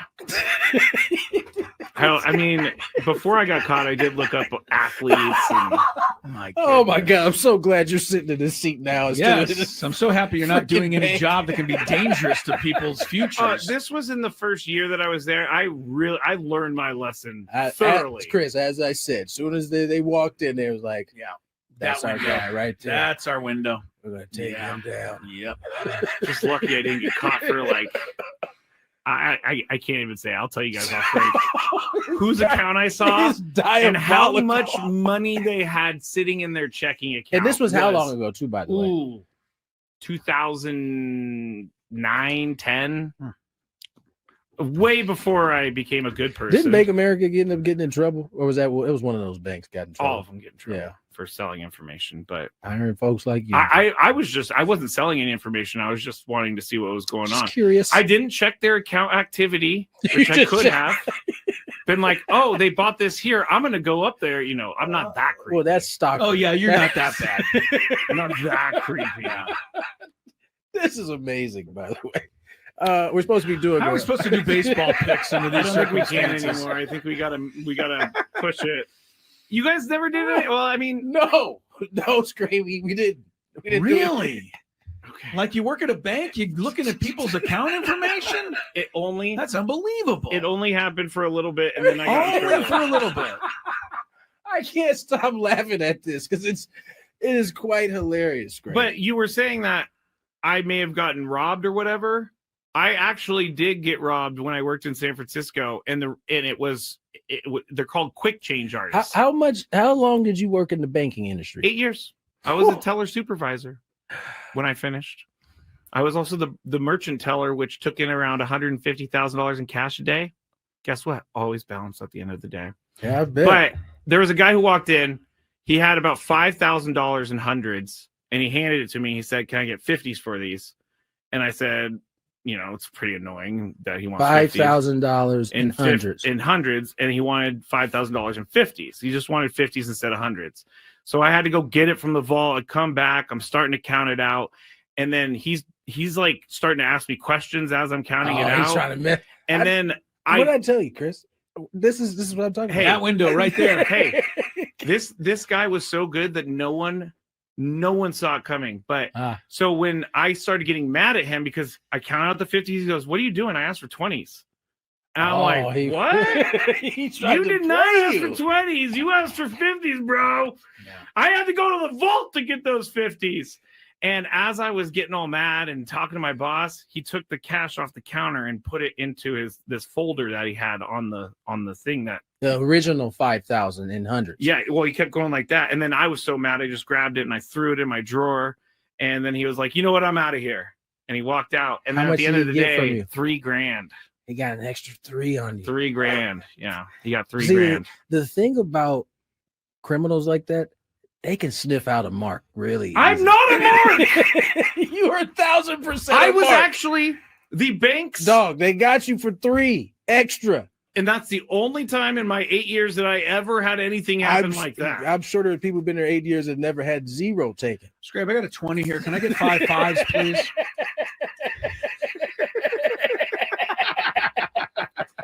I hate you guys. Let's get to that was one of the worst moments of my life, but you know what? It taught me a lot. Never trust anyone ever again. You know what? You definitely have learned because you don't trust very many people. I don't trust anyone anymore. I actually got in trouble once when I worked at the bank for looking up a celebrity, and it was totally wrong on my part. Totally wrong. Looking up their account number? Just I searched her name in the account system, And Scrappy, what is wrong with you? I was like 19. You'd be better off. Cool. You'd be better off admitting that you wear your underwear inside out. Frankly, This guy is just searching up people's accounts. It only happened that one time because I got caught. How did you get caught? The account was flagged, and anybody taking a look at it gets logged. And so I got called into the boss's office like 3 days later. What did that come? I'm sorry, I gotta ask, but nobody's supposed to be doing this preview. What did that conversation? How did it go? Well, why were you looking up Paris Hilton? Is that who it was? I can neither confirm nor deny. Oh my! I can neither confirm. That's really funny, Chris, that you just yelled out that name out of all names. No, but I walked in. I got called into the office, and I sat down. And all my boss, I loved her. She was great. Her name was Sharon. Amazing boss. She just slid the piece of paper in front of me. You knew. Said, "Did you visit this account?" And I looked. Yeah. She was like, "We're gonna have to write you up for this, and if you do it again, we're gonna have to fire you." And I said, "I'll never do it again." And I got out of there as soon as possible. I took everything, but it was not good. Not good. On the clock, Tony Gwynn Jr., Crisello, Matt Scravy. Shows go to 4:30 today. Steelers, Bengals. A good Brewers just asked for a do-over, Tony. To start the game over again. I think they could use it at this point. Yeah. I mean, it goes first pitch, triple, second pitch, double, 1-0 Dodgers. And now Ashby has fallen behind 3-1 to the number 3 hitter, Will Smith, who was fouled at 3-1 pitch back. Yeah, Ohtani, softest triple ever hit. But, it's the way it's going right now. I think I could say this. My dad would have said, ass all in the dugout. Right. Flips this ball down the right field line. He was fooled, and he just reached out you're strong enough. You got to give him that. Yeah, no doubt. To hit the ball down the line that far, but he was badly fooled, and Betts doubled, and Will Smith got punched out, luckily for the Brewers, because it looked outside, to be honest with you. 1-0 Dodgers already, though. We'll keep you up to date. We will. Something that has been in the crawl of my partner here, Crisello, for some time, has to do with how much college football coaches are getting paid and the buyouts that go along with it. Well, right. That could all be changing here soon, according to... give an example. Like James Franklin just got how much money to be fired? $45 million. I mean, somebody has to pay that, right? I mean, I'm saying something silly, but an alumnus and people like that's money that's being taken away from the volleyball program, the baseball program, all of that stuff. Not only that's money that could be really used nicely for anybody. So this fall will be the first coaching carousel cycle since the finalization of the House versus the NCAA settlement. We kind of went over this however many months ago it was. It was basically a new deal that would allow for the schools that opted into this to be able to basically give full rides to all of their coaches because they are all splitting this money out of a pot, basically. But this is the first year of the coaching cycle. And the idea behind this is that if a coach takes $1 or $2 less million, that money can now go to their roster and improving their football chances in many of the schools' cases. So there's a kind of a trade-off, right? Do you want the maximum? So when you sign your original deal, you either get the maximum, but then you may not get the money on the other end if you get let go. Because there's going to be a pool of money set aside for your roster. It does seem somewhat fair. I mean, but here's the kick. Here's the kicker. Okay. Obviously, there are schools with bigger boosters, and they're already trying to figure out ways to get more in there. But so much money that they have. On its face, this is something that could very well happen, and looks like Aaron Ashby's day is done. A third of an inning. Yeah, he walked Freeman. So 2 on, a run in, Mizorowski. Coming out of the pen already. I hope he has the energy he did against the Cubs because he's going to need it. Yes, he is. But what do you think about this, Chris? I think many people are saying that this could be the start of seeing those buyouts come down and seeing some of the salaries for the coaches go down, because ultimately what's going to keep you in your job is winning football games. Now, the kicker to this is they can, instead of paying the money there on the front end, they can add bonuses for games won, bowl games, gotten to, whatever. They were coming up with a bunch of different examples on the Athletic. But that is the idea, is that money is. Let me ask you this, Tony, because you have turned me. I want to say turned me. I was more on the fence, but I'm not anymore. You turned me into somebody that believes and now really does feel that every baseball player, major leaguer, any NFL player, NBA player, they all make too much money. That hasn't changed. However, I just assume they have the money as it'd be sitting in the pockets of the owners. So this is where I've come to that. If the owners are going to give you an offer for $40 million,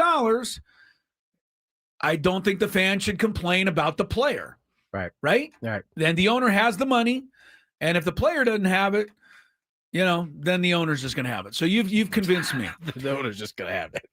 Let me ask you. So here's my question, though. Yeah. In college, though, how do we come down on this? Because in this case, either James Franklin's going to have it or Penn State University's going to have it, or their donors. So it's not necessarily one singular ownership group. I don't know how this works in terms of because the money is to be used across all of the major sports. And that never happens. That's the problem that bothers me. They've said that the majority is going to be allocated to the top sports that are you telling me profitable. Are you going to tell me the women's the women's basketball is not going to qualify?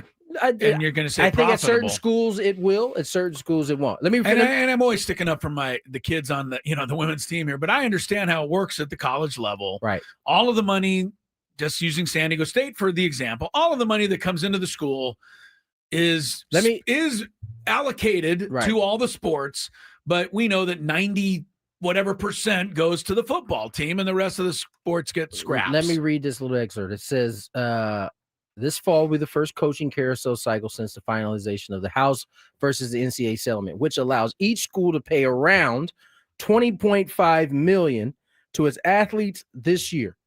That money comes directly from the athletic department, and as much as $15 million goes to football as the biggest schools, with boosters and collectives still fighting to find ways to pay above that limit. Here's where it gets interesting. When coaches interview for an open job, the money budgeted to spend on the roster is consistently the number one or number two piece of information that they want to know, according to people on all sides. Indeed, one coach who received interest in last coaching cycle told The Athletic that he turned down an offer of a raise at his current school and told the administration to put that money into the staff and roster. Schools without truly unlimited resources hope to pitch prospective coaches that it's better for everyone to put more money into the players than the coach's base salary. I can't believe there's any coach that honestly thinks they're worth $54 million, right? I mean, they are, coaching is a very difficult profession. Ask Mike Schilt. All right, we get it. Right. But it's not $54 million a year worth.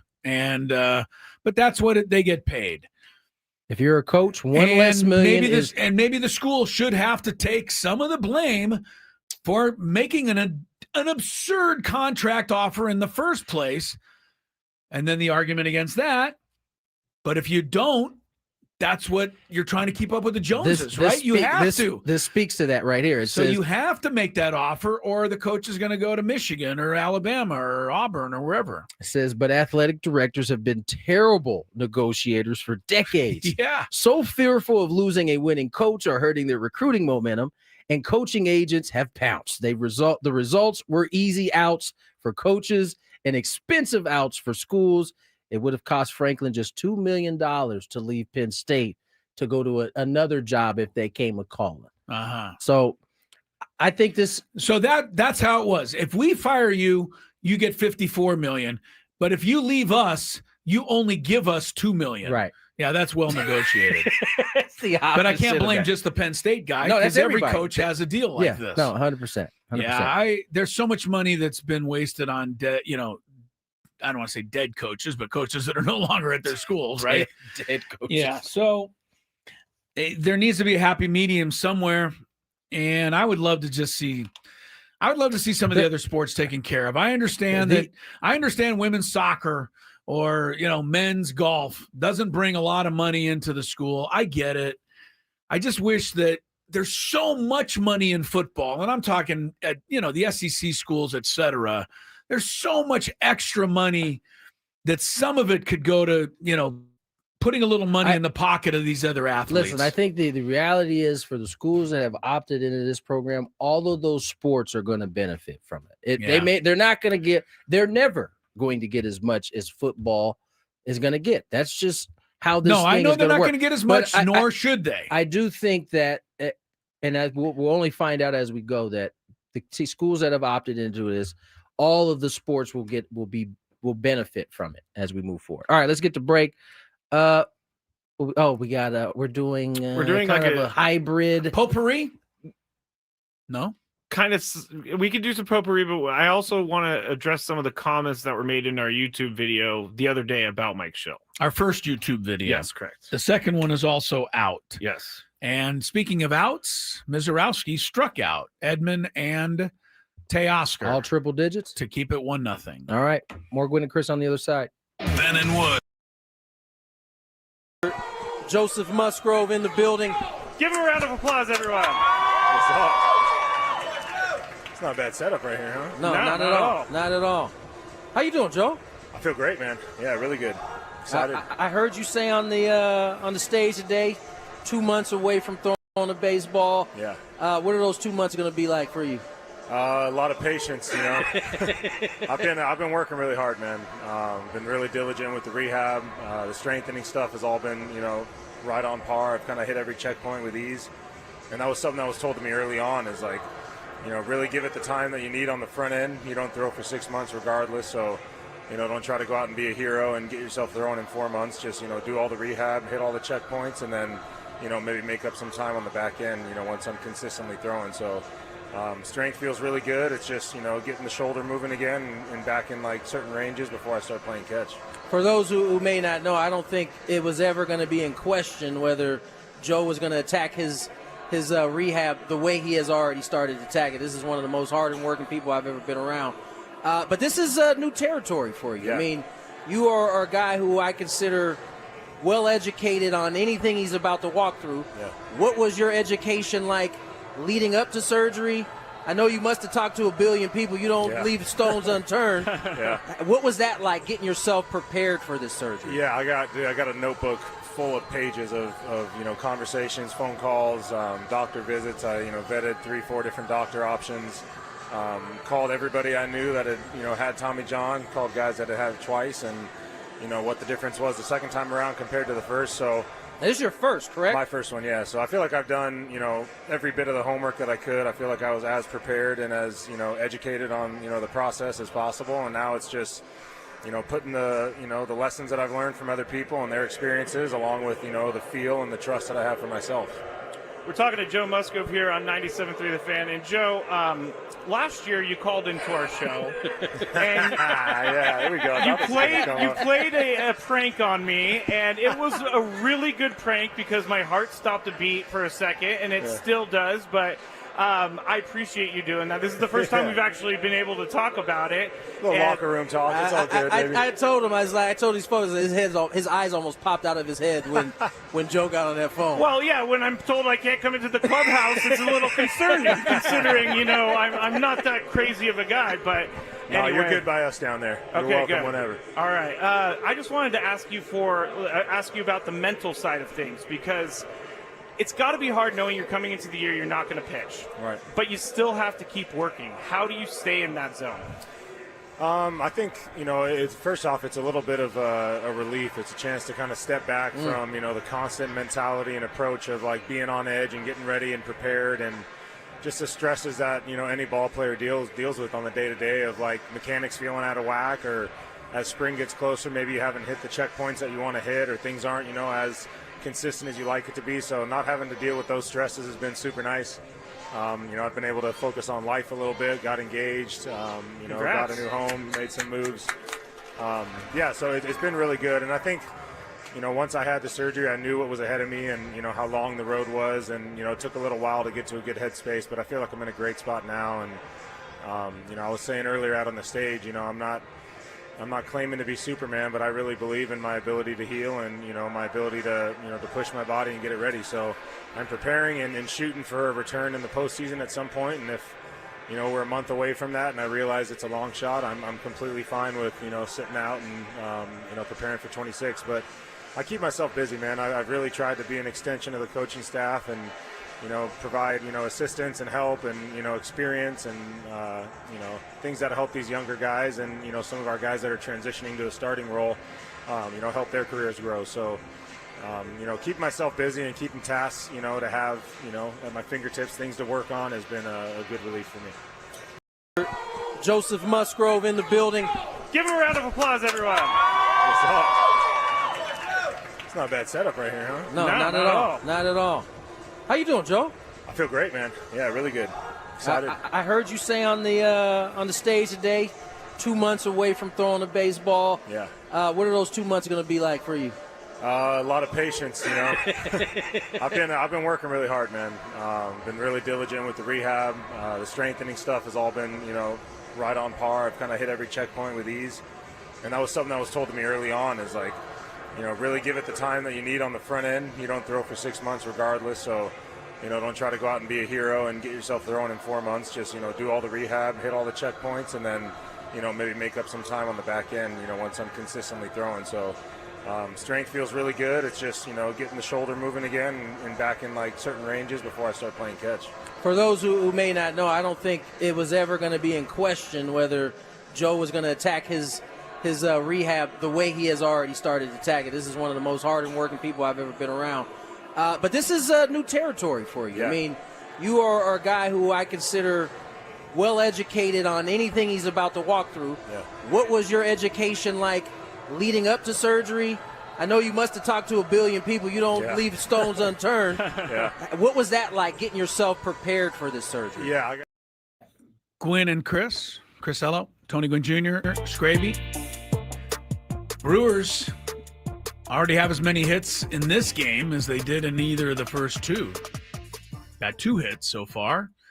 One was a 1-out triple here in the second inning by Chad Durbin. So they have a chance with the tying run 90 feet away to tie things up. Dodgers lead 1-0 after a Mookie Betts RBI double in the bottom of the first inning. Tony Gwynn Jr., one thing that will always amaze me about you. The fastball right down the middle. That's what it is. The fact that you could have hit that. That amazes me to this day. That you and only a handful, small percentage of people on earth could actually catch up to a fastball like that and a base hit. So Brewers have tied it on a Bauer single. Nice so, save. All right, back to you. 1-1. Yes. I don't understand how you guys hit the ball. I don't know how you understand your reflection or your reflexes or, and you're be able to recognize a pitch and be able to do that major league level. We can all hit the ball maybe in a pony league game and in our Sunday after, game on Sunday afternoon, but get to the major leagues. I don't think too many of us could do it. So I'm impressed. But here's where I'm even more impressed, and you try to help me. They're playing this game right now, Dodger Stadium, with that shadow is going right across. So the pitcher is in the glaring sun, and the batter is in the dark shade, and the ball has to cross from one to the other. I don't even know how they can see it, let alone hit it. You know what's interesting about shadows? What do you do on this? Is they're not all created equal. For whatever reason. There are certain ones that are just like diabolical, using that word again. Diabolical. And then there's ones that it's not ideal, but you certainly can manage your way through. Somehow pick up the ball. And for me, it was always, if I can see the spin, I'll be all right, whether it's going from light to dark. Problem is, when it's going from light to dark, you can lose track of the spin, and then you just up there hoping. Okay, I don't know what language you're speaking because I was lucky enough to see the whole white sphere, let alone Put it this way, the spin on the ball. There's levels to it, right? So you could see pieces of it. I could see spin. Okay. My dad could see. He could see the writing on the ball. Right. Like, so it said National League Commissioner Chubb Feeney. If a pitcher threw a changeup, he could see that most of the ball was covered. So he already knew before he let it go? He could make that decision. If he saw maybe a thumb or a knuckle up, he could see that. Sense a slider or something like curveball, that. Right. Okay. So, everybody was given different gifts. So basically, you're telling me your dad really wasn't all that good. He could just see better than the rest of us. And then he also had an incredible hand-eye. Yes, I know. That's the other. He did double whammy for him. All right, 1-1. Oh, he threw it away. Hey, runner moves up. Brewers maybe have a chance to take an early lead. Top of the second inning, 1-1. All right, Scraby, you got a little potpourri or some? Well, first of all, you want to answer some questions, or you want us to answer some questions? Yeah, they're questions / comments, and yes, we need. I didn't to check traffic, so let's do that before he gets mad at me for not running the show properly. It's long past that. From the 855 Get Ross Traffic Center, protecting San Diego after accidents or injury, here's Kelly Danick.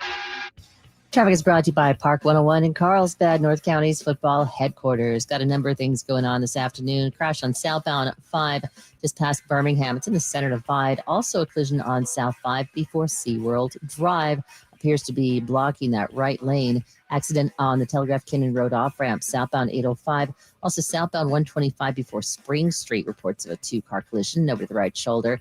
And getting reports of a possible brush or encampment fire. Northbound 5 before the King Freeway. Smoke visible from the right shoulder. Football is back, and Park 101 in Coastal Carlsbad is your game day headquarters. 10,000 square feet, 19 TVs, Bills Backers Club specials, cocktails, and ice-cold beer. Park 101 at the Carlsbad Village, North County's home for football. I'm Kelly Danick with Gwynn and Chris, San Diego's #1 sports station, 97.3 The Fan.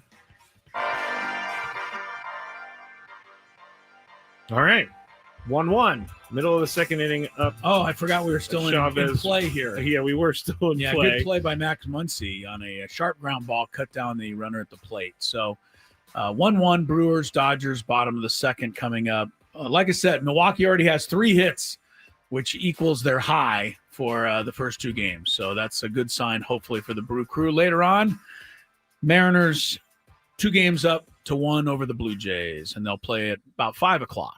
So actually going to have both games going on at once, which I don't know is what we want, but both games are on the West Coast, so that's the best they can do, I guess.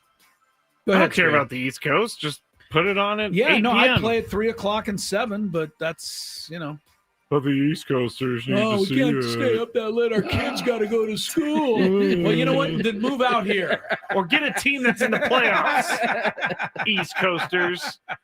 The only reason we can say that is because the country is designed with the East Coast in mind. Totally, 100%. So, although we have it way better out here with our times. And I agree. Way better. Yeah, no, I don't disagree with that. I lived in the Eastern time zone for 1 year, and it was ridiculous. Games on the West Coast, baseball games weren't getting over to like 2 a.m. It was crazy.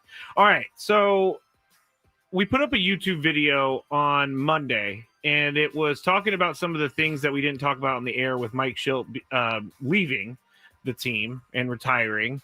And so some of these comments I wanted to, they're statements, they're questions. I just want to get your guys' reaction to it. And they're not the most friendly comments in the world. Let me start with one of the least friendly. Are you all joking?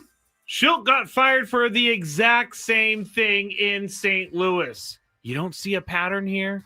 Talking about society and no proof. There was a clear, established pattern and dozens of sources from Padres and Cardinals people. Weird response by middle dude here, which is Chris. And then they finished with Tony Gwynn Jr. was great. So isn't that the norm? By the way, how many people does he hire to write these things in? And tell them not to be so obvious, Tony.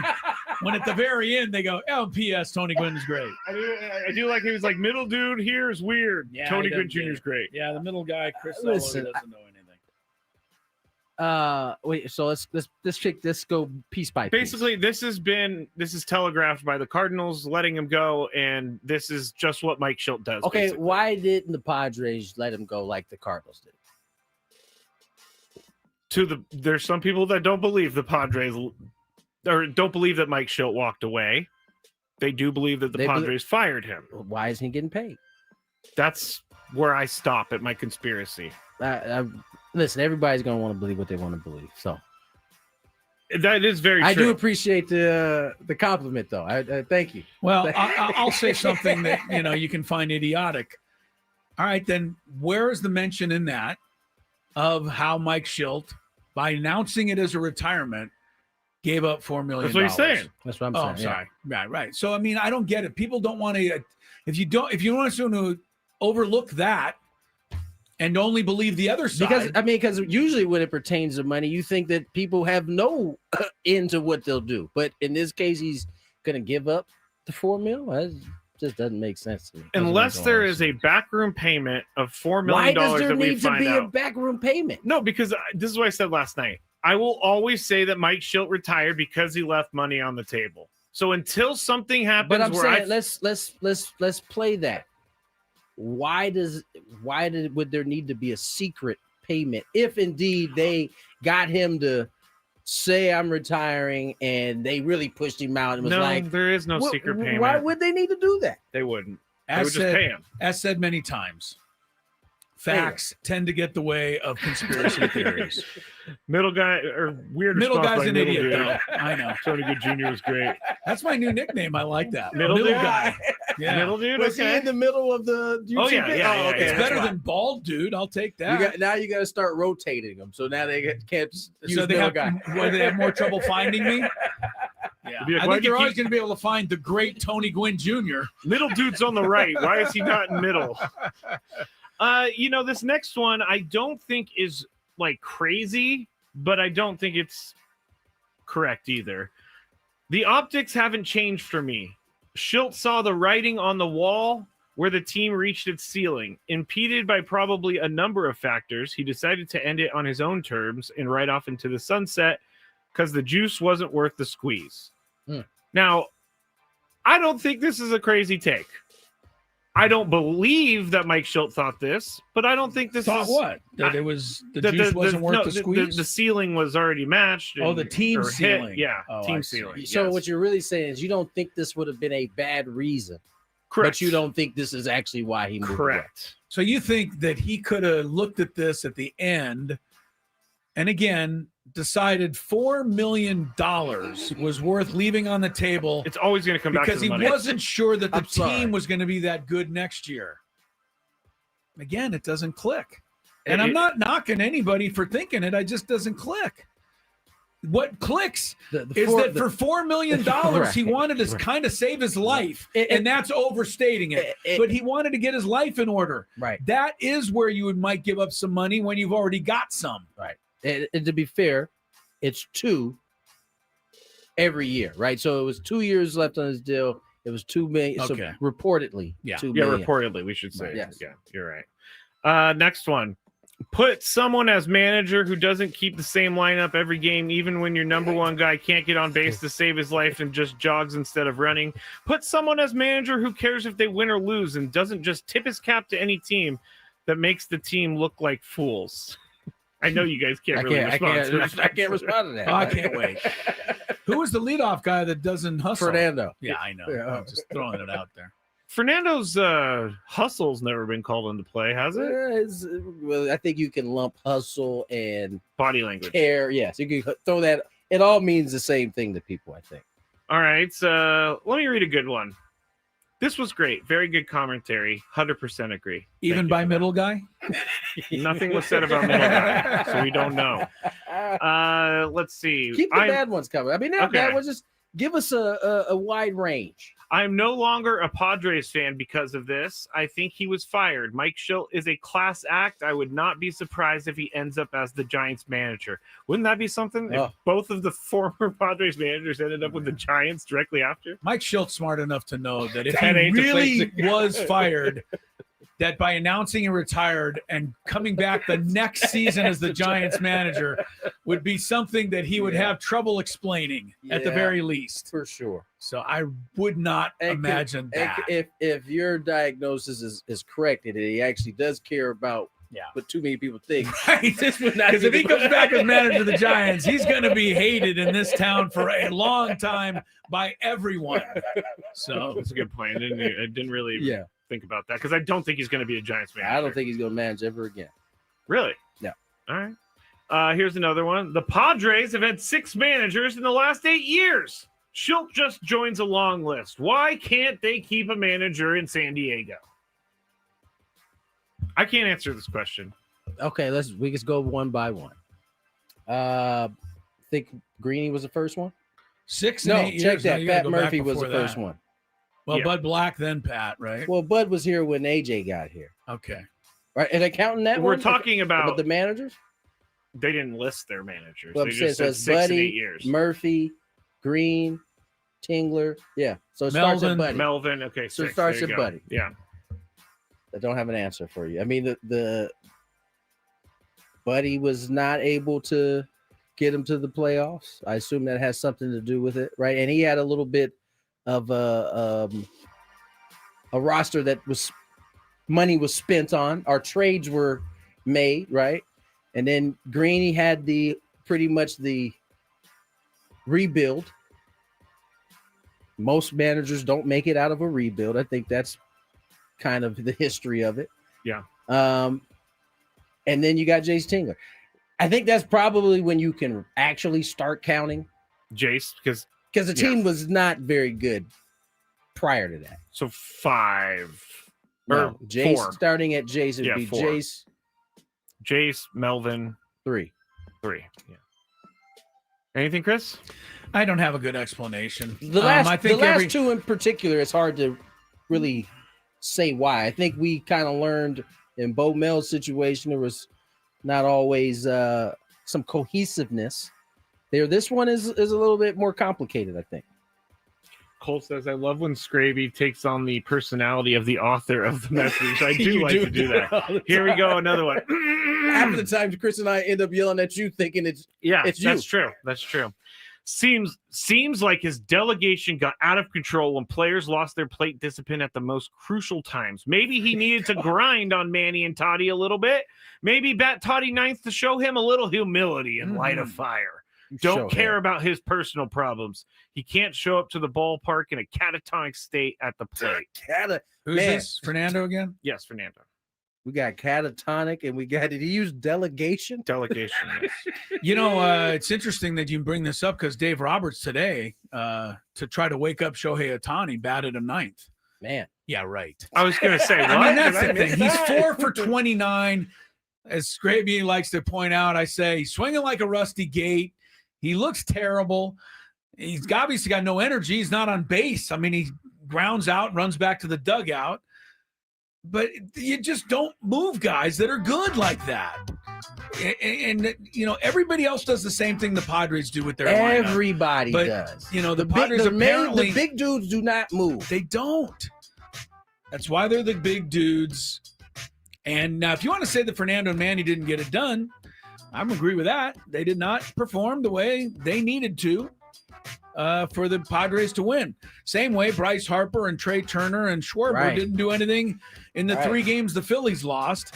And the same way you can say about every team that's been eliminated. Yep. It all worked the same way. All right, if you want to go and be a part of those comments, Gwynn and Chris SD on YouTube. And also our new video is up there. Big news. Big news. It is big. Big. Yeah. Bigly. We don't overrate stuff like that very often. We leave that to all of the other people. But this time we're not. Let's just go.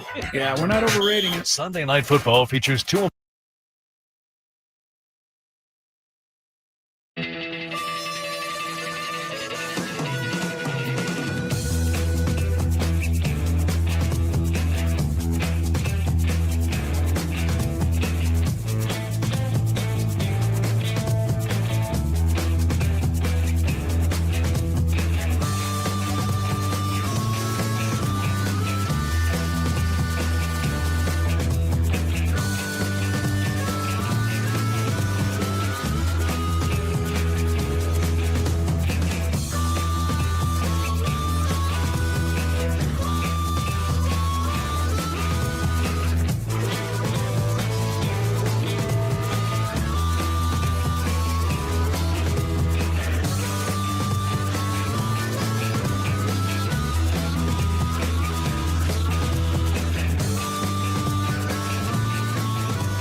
Crisello, yeah, we're here in Cooperstown for 97.3 The Fan. So excited, the induction weekend for the great Trevor Hoffman. What a class he's going in with, too. Let's take a look. Of course, Alan Trammell from Kearney High School in San Diego. And then, of course, the Detroit Tigers' great shortstop, Jack Morris, in a Tiger uniform there, but I always remember him pitching that 1-0 shutout in Game 7 of the 1991 World Series for the Minnesota Twins. Maybe the greatest postseason pitching performance of all time.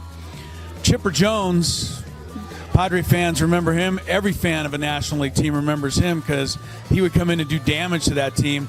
Only the second #1 overall pick in the Major League Draft, Chipper Jones, to be inducted into the Hall of Fame. The other is Ken Griffey Jr. Vladimir Guerrero, never met a pitch he couldn't swing at, and powerhouse hitter for the Expos, and then, of course, the Angels at the end of his career. Jim Thome, over 600 home runs, mostly with the Cleveland Indians. And then, oh, yeah, the guy down here on the end who used to get all these guys out all the time, Trevor Hoffman, the greatest Padre reliever of them all.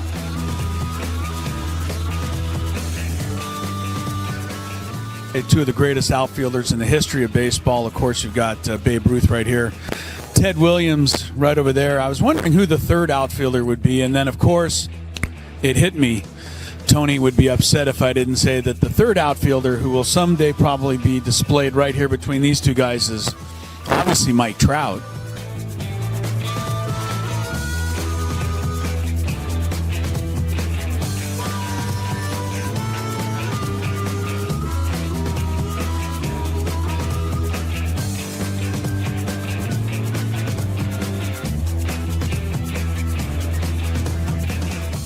And this is the San Diego Padres locker room here in Cooperstown.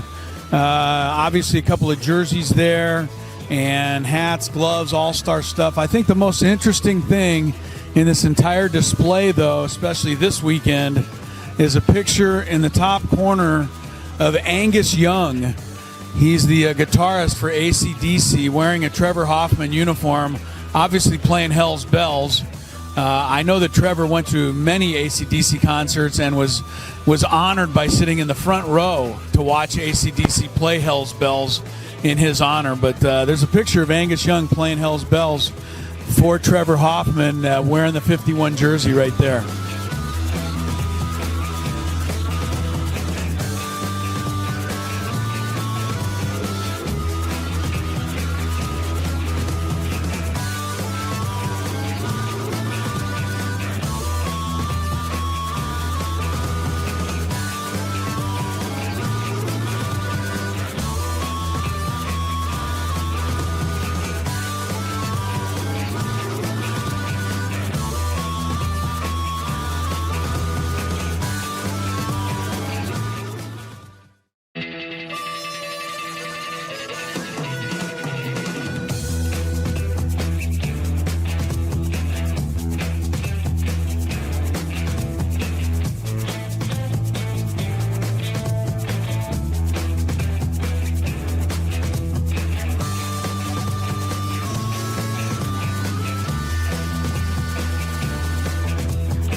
Crisello, yeah, we're here in Cooperstown for 97.3 The Fan.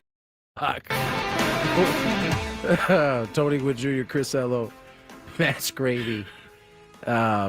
Short show. We go to 4:30. Bengals, Steelers follow. No Scrabinators tonight.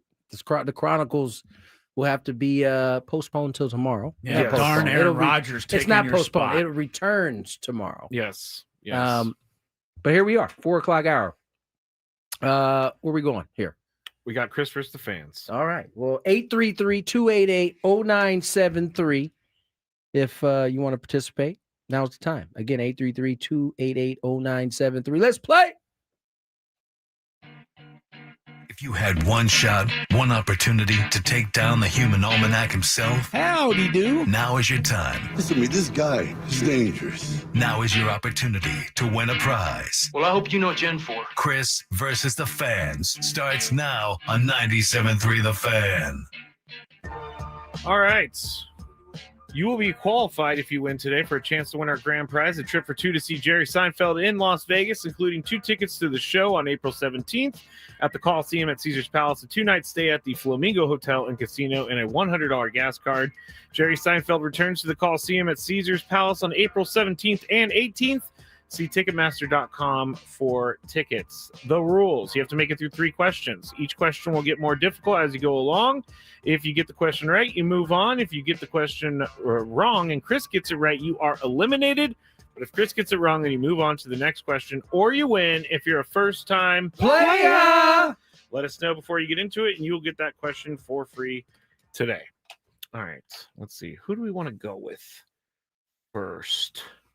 Let's go to Aaron. Hello, Aaron. How are you? Good. How are you? Doing well. Are you okay? Getting out of the car? No. Got to put my seatbelt on. Ah, there you go. There you go. All right. Make sure you got your seatbelts on, people. I thought if he thought if he was backing into a parking spot, I would tell him to look out for Mark Sanchez. But oh my gosh. Here we go. First question. We will continue our Halloween theme. Who directed the movie Psycho?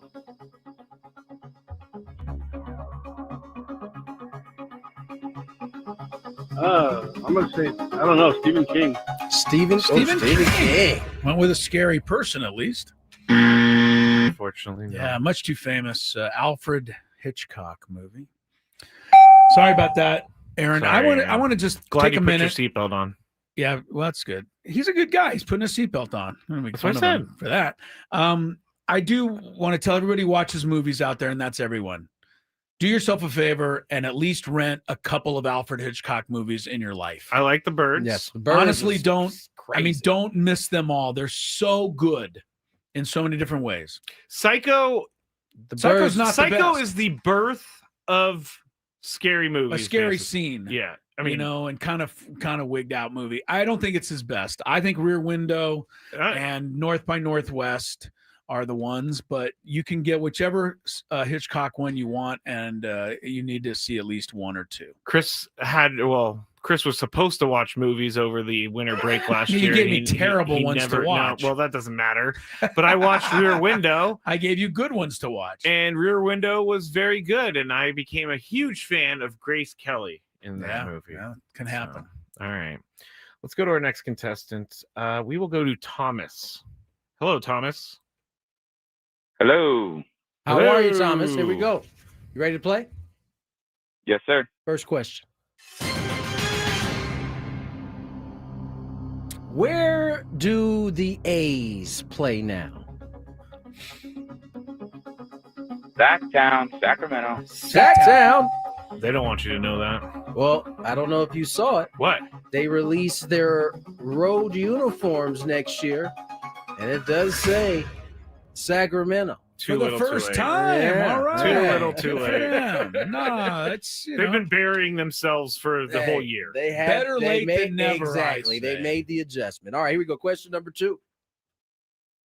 What did they say this year? They wrote uniform. Just athletics. A's? It was athletics. Didn't have it. I'm going to pretend like it wasn't happening. Yeah.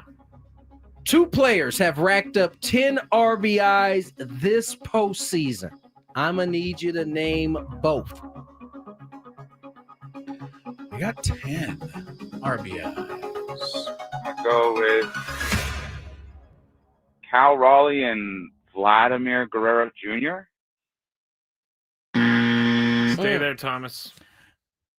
10 of them. Stakes. I like Vlad. Yeah, this might have been. The other one I like is Teoscar Hernandez. He had about 9 of them, it seemed, in the last series. I don't know if he's got another. I just like you. Or it could have been Jorge Polanco. I was hoping it was Jorge Polanco. I was praying for Jorge Polanco. Sorry, Thomas. That might have been one of those questions you were better not offering anything if you didn't know for sure. Yeah. But I think Chris probably would have got I don't those know. anyway. Yeah, Vlad, well, they're both really good, but it's hard to think of everybody. So I get it. Yeah, that's a tough question to do in the car. Mizrahi is here punching these fools. Yeah, just Not think literally. Just think it would have happened if they just started the game with him. Yeah, what? I don't understand the point. I don't either. All right, let's go to our next contestant, Austin. Austin, how are you, my friend? Good. How are you? We're doing well. Here we go. First question.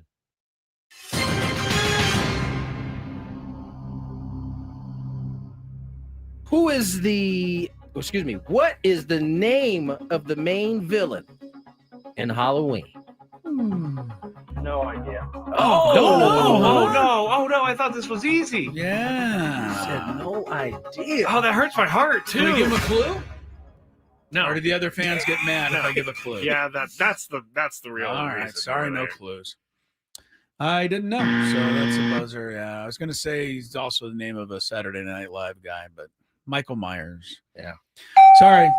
That's either Sorry one you about know or that, don't. Austin. I mean, if you're on a certain age, you would have never seen Halloween. I get it. No, I mean, at No, this Halloween point, is a Halloween classic. They've made That's one true. every They've made decade. like 60 of them now. They have Yeah, made you're a right. lot. Busta Rhymes was in a Halloween movie, okay? That's how you know that they've made a lot of movies. How long did old Busta last? He That lasted one? maybe half the movie. Yeah, he lasted a good little Was amount that of time. H2O? I don't know if it was Halloween H2O, but I've watched all of them. Busta did make it. Everybody was counting on him to get out of there early too. Yeah. the gambling pool had him going down early. All right, who's our next contestant? I'm sorry, I was thinking about Michael Myers. Let's go to Neil. Neil, how are you, my friend? I'm doing well. Thank you, guys. No problem. Here we go. First You're question. welcome. Wait, Busta survives in that movie? See, it's been that long since I've seen it. Oh, Busta made it Busta all the did way. survive. That was like a string of a lot of black actors getting through the whole scary movie. Usually they got you out of there quick. They did. I remember Got them all out of there quick. I know what you did last summer when Brandy made it through. I was like, Brandy was gone. shocked. Oh, she made it. She huh? made it all the way through. Wow. But back before, like in the days of Pam Grier and stuff, they didn't Hey, get get too, them make out too of- long. Yeah, okay. Get them out of there. All right, here we go. Get them out of there. What Netflix show? Wait, no, we're on question number 2. I'm sorry. Wait, No, I'm no, on we're number not. one. yeah, No, number yeah. 1. Sorry. I'm all over. I don't know what's going on in my brain. What Netflix show features something called the Upside Down? Stranger Things. Yeah. They just released the episode How times many, for the final seasons season. are they on now? 5. Wow. But it's been like 10 years, and they finally released the schedule for everything. I It's stopped at coming out season soon. 1. So it's been 10 years now. The kids are like adults. Kids are right? older now. Yeah. Kids are Grown-ass- definitely grown-ass older now. Question number 2. Which Padres pitcher collected the Game 2 win against the Cubs? Winner. That would be Dylan Cease. Unfortunately, he did not go long enough. Stay there, though. Yeah, he might win this. I don't remember who they brought. I would say Morihone. He won every other game this year. The Vulture, Vulture. strikes again. Yeah, it was sorry, Neil. indeed Yeah. Adrian Morihone. Sorry, I probably would have guessed Cease though. Just out of I didn't remember him not quite going 5. Scrape.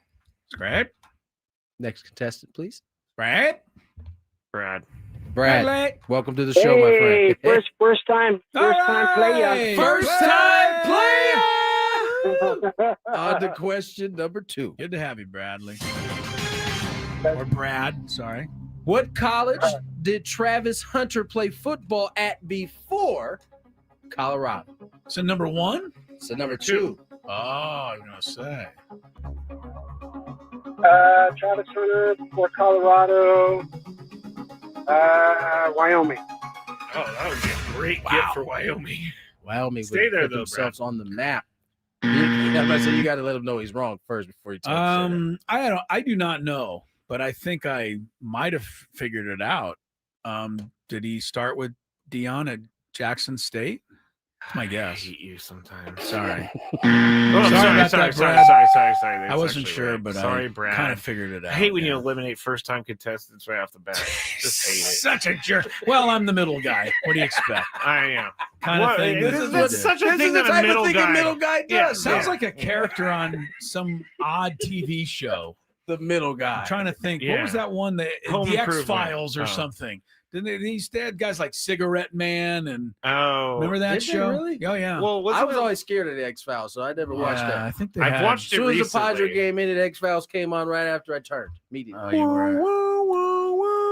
I don't think I watched. And Unsolved Mysteries was all. I loved Unsolved Mysteries. All right, Robert Stack. are we doing a tiebreaker? Tiebreaker. Who's our player, Tony?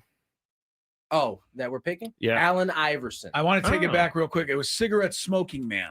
Oh. No, that was his character name. That's who he was. So I just thought that'd be kind of a funny middle guy. Could have been on that show. Yeah. All right. We need to make a horror movie called Middle Guy. Yeah. All right. I got Allen Iverson's page up. Let's give me a number, Tony, 1 through 6. 4. Magic. Hello, Magic. Hey, Magic. It's been a while, I think. My goodness, guys. You know what? I've been trying for a year and a half to get through, and I was ready to call the FCC on you guys. Well, no need to call it now. You're in. Good to have you back. Let's get you into this tiebreaker. Yeah, so the tiebreaker, I'm going to ask Chris for a number. He's going to give it, and then Magic's going to guess whether the actual number is higher or lower than what Chris guessed. Chris, how many games did he play in his career? How many years? 14. Well, I don't think he played 80 games a year, so I'm going to say getting my calculator out, Scrape. I'm going to say 14 times. I'm going to say about they didn't take many days off in those days. There was no load management. Yeah. I'm going to give him, but he had probably a couple seasons at the beginning and at the end where he didn't play at all. I'm going to say 14 times 70. I'm going to give him 980, so I'm going to round it up to 1,000 games. 1,000 games. Magic, is the actual number higher or lower than 1,000? I have no idea, but I'm so shocked I got through. So I'm just going to take a shot and say lower. Lower. Under 1,000. Yay! Magic is correct. Magic, welcome back, Magic. Stay back there, with a Magic. win. See, he was about to turn us into the FCC, and he is now a winner. That's how that works. Threaten to turn us into FCC, you're a winner. Yeah, no funny business on this side. Actually, didn't win. We just made it so he'd win. Right. We don't want to get turned in. 914 games in his career. So, he only played. He had 2 seasons of 82 games. He had 3 seasons of 80 or more games. I've He's always a little felt, guy too. Yeah, he is. I've always felt Iverson was a little overrated. I know that's probably not a popular opinion. I thought he was really good, but I think people said he was just who was better? Was Allen Iverson better or Derrick Rose for 1 year? That Derrick Rose. Iverson way better, not even a contest. I don't think he's way. I mean, that 1 year, I think Derek. I don't know. There's going to be many people who had a better year than him. But Iverson was that good most of the time. His moment to me was that victory over the Lakers in the playoff. Yeah, you're getting a lot of heat from the chat about this take on that one. Yeah, I think his moment was shaking Michael with that crossover, and then later that got him on the scene. That got him and it's something he's when you see him talk about it to this day, like his whole face. Michael Jordan was his idol, and so I don't.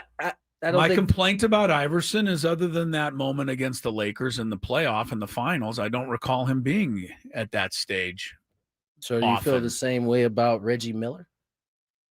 Yeah, Chris, middle he guy. He wasn't in that stage very often either. It was because of a guy named Michael Jeffrey. I know. And unfortunately, if I'm not mistaken, he was still around. Take it back, Iverson.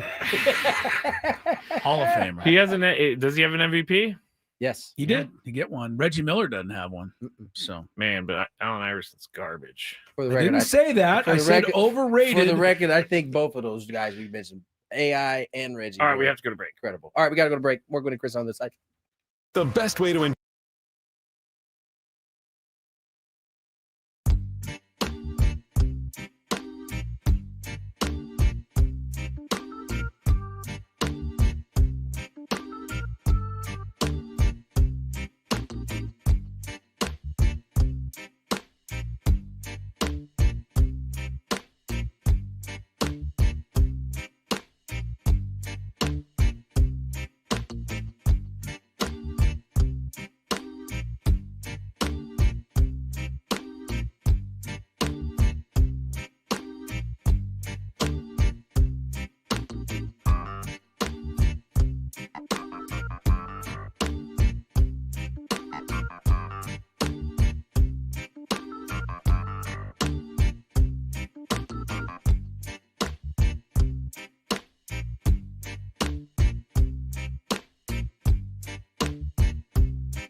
have no leg to stand on. Did you go back and look at the numbers or something? The only one I would even have any argument is 71 playoff games. He was 30 and 41. Yeah. That's not all on him. He averaged 29 a game in the playoffs. So, yeah. All right, let's get to our picks. NFL Pick'em. We don't have a lot of time left. Let's go, Scrape. It's time for Tony and Chris to face off. Playing for a season-long prize of pride. I see pride. I see power. The guys make their picks, and then they stress over their picks all weekend. No! Please, no! No! No! Gwynn and Chris NFL Pick'em starts now. All right, last week was a good one for me after Tony had a good week the one before. So I was up by 10. That was terrible. Yeah, you tied it up, and now I'm back up by 8, 44-36. So you got to make up a little ground. Your first pick this week, Tony, for the 3-point game. I don't know if you're playing reindeer games, but you have Kansas City 11.5, but you don't have an opponent. That's the Raiders. Okay, yeah. Sorry about that. I'll take Kansas City. Reindeer games. Yeah. 11.5. Take it. They have a bye week or something. Yeah, they're not. I'm gonna start with Denver this week. Denver at home to the Giants. Believing in the Broncos. It's a 2-point game, Tony. I'll take the New England on the road. New England on the road. At Tennessee. Mike Vrabel returns home. All right. I like for 2 points. And I'm a huge fan of the Buccaneers, but I think in this spot, too many injuries. They're going to Detroit on a Monday night. Lions coming off a loss. I take the Lions. I will not be taking any more Thursday night games for the rest of the year. Yeah. So failed you last week. It failed me miserably. So give me Chicago. The Bears. The Bears. That's what I was going to take. So you got that one. By the way, those keeping track of the Survivor pool, there's still 22 of us left. The Bears is my pick this week in the Survivor pool. So you can keep an eye on that if you care to follow it. All right. We're out of time, right, Scrape? So I can't do one of my... You got 1 minute. Well, that was my pick, so I have to find somebody else. I'll go Chargers at home. Colts coming in due for a loss. And I will take the Giants on the road at Denver. G-Man upset pick. And I'm going to take, because I thought of this ahead of time, they got hosed in Kansas City last year. No shot. Absolutely hosed. It's about to be a blowout. And the refs got to make up for all the cheating they did last week for the Chiefs. I'm going the Raiders. He's going for the kill. Going for the 11-pointer. I mean, Rasheed Rice coming back. It's an uphill battle for those Raiders. These referees, they can't even look at themselves in the mirror if they don't make a couple of calls against the Chiefs this week. For the sake of making calls? Got to. No, then they shouldn't look at themselves in the mirror. Got to. Did you hear there was somebody who has a website and a voice that was saying that the league admitted that New York called the referees and told them to overturn the Jared Goff touchdown. We are in if that truly happened, world. We should just get on there and just say whatever we want. We should start doing it. Right. Too. If that truly happened, then that is flat out cheating because you're not allowed to use replay to alert you to a call. Which probably means it didn't happen. I didn't say it did. I said there are those claiming it did. What is the difference between us coming on here and just saying crazy stuff and then other people? I don't understand it. You can say whatever you want and people will take it as fact. Well, take this for fact. Mizorowski's pitching his heart out for the Brew Crew. Dodgers, Brewers 1-1, bottom of the fourth inning in Game 3. But Mizorowski's been lights out so far. All right, Seattle and Toronto later. Thursday Night Football next. We're back for 4 hours tomorrow. Peace. Anything to add? Nope. Don't forget to look at the new YouTube video. Yes. And subscribe. Peace. Peace.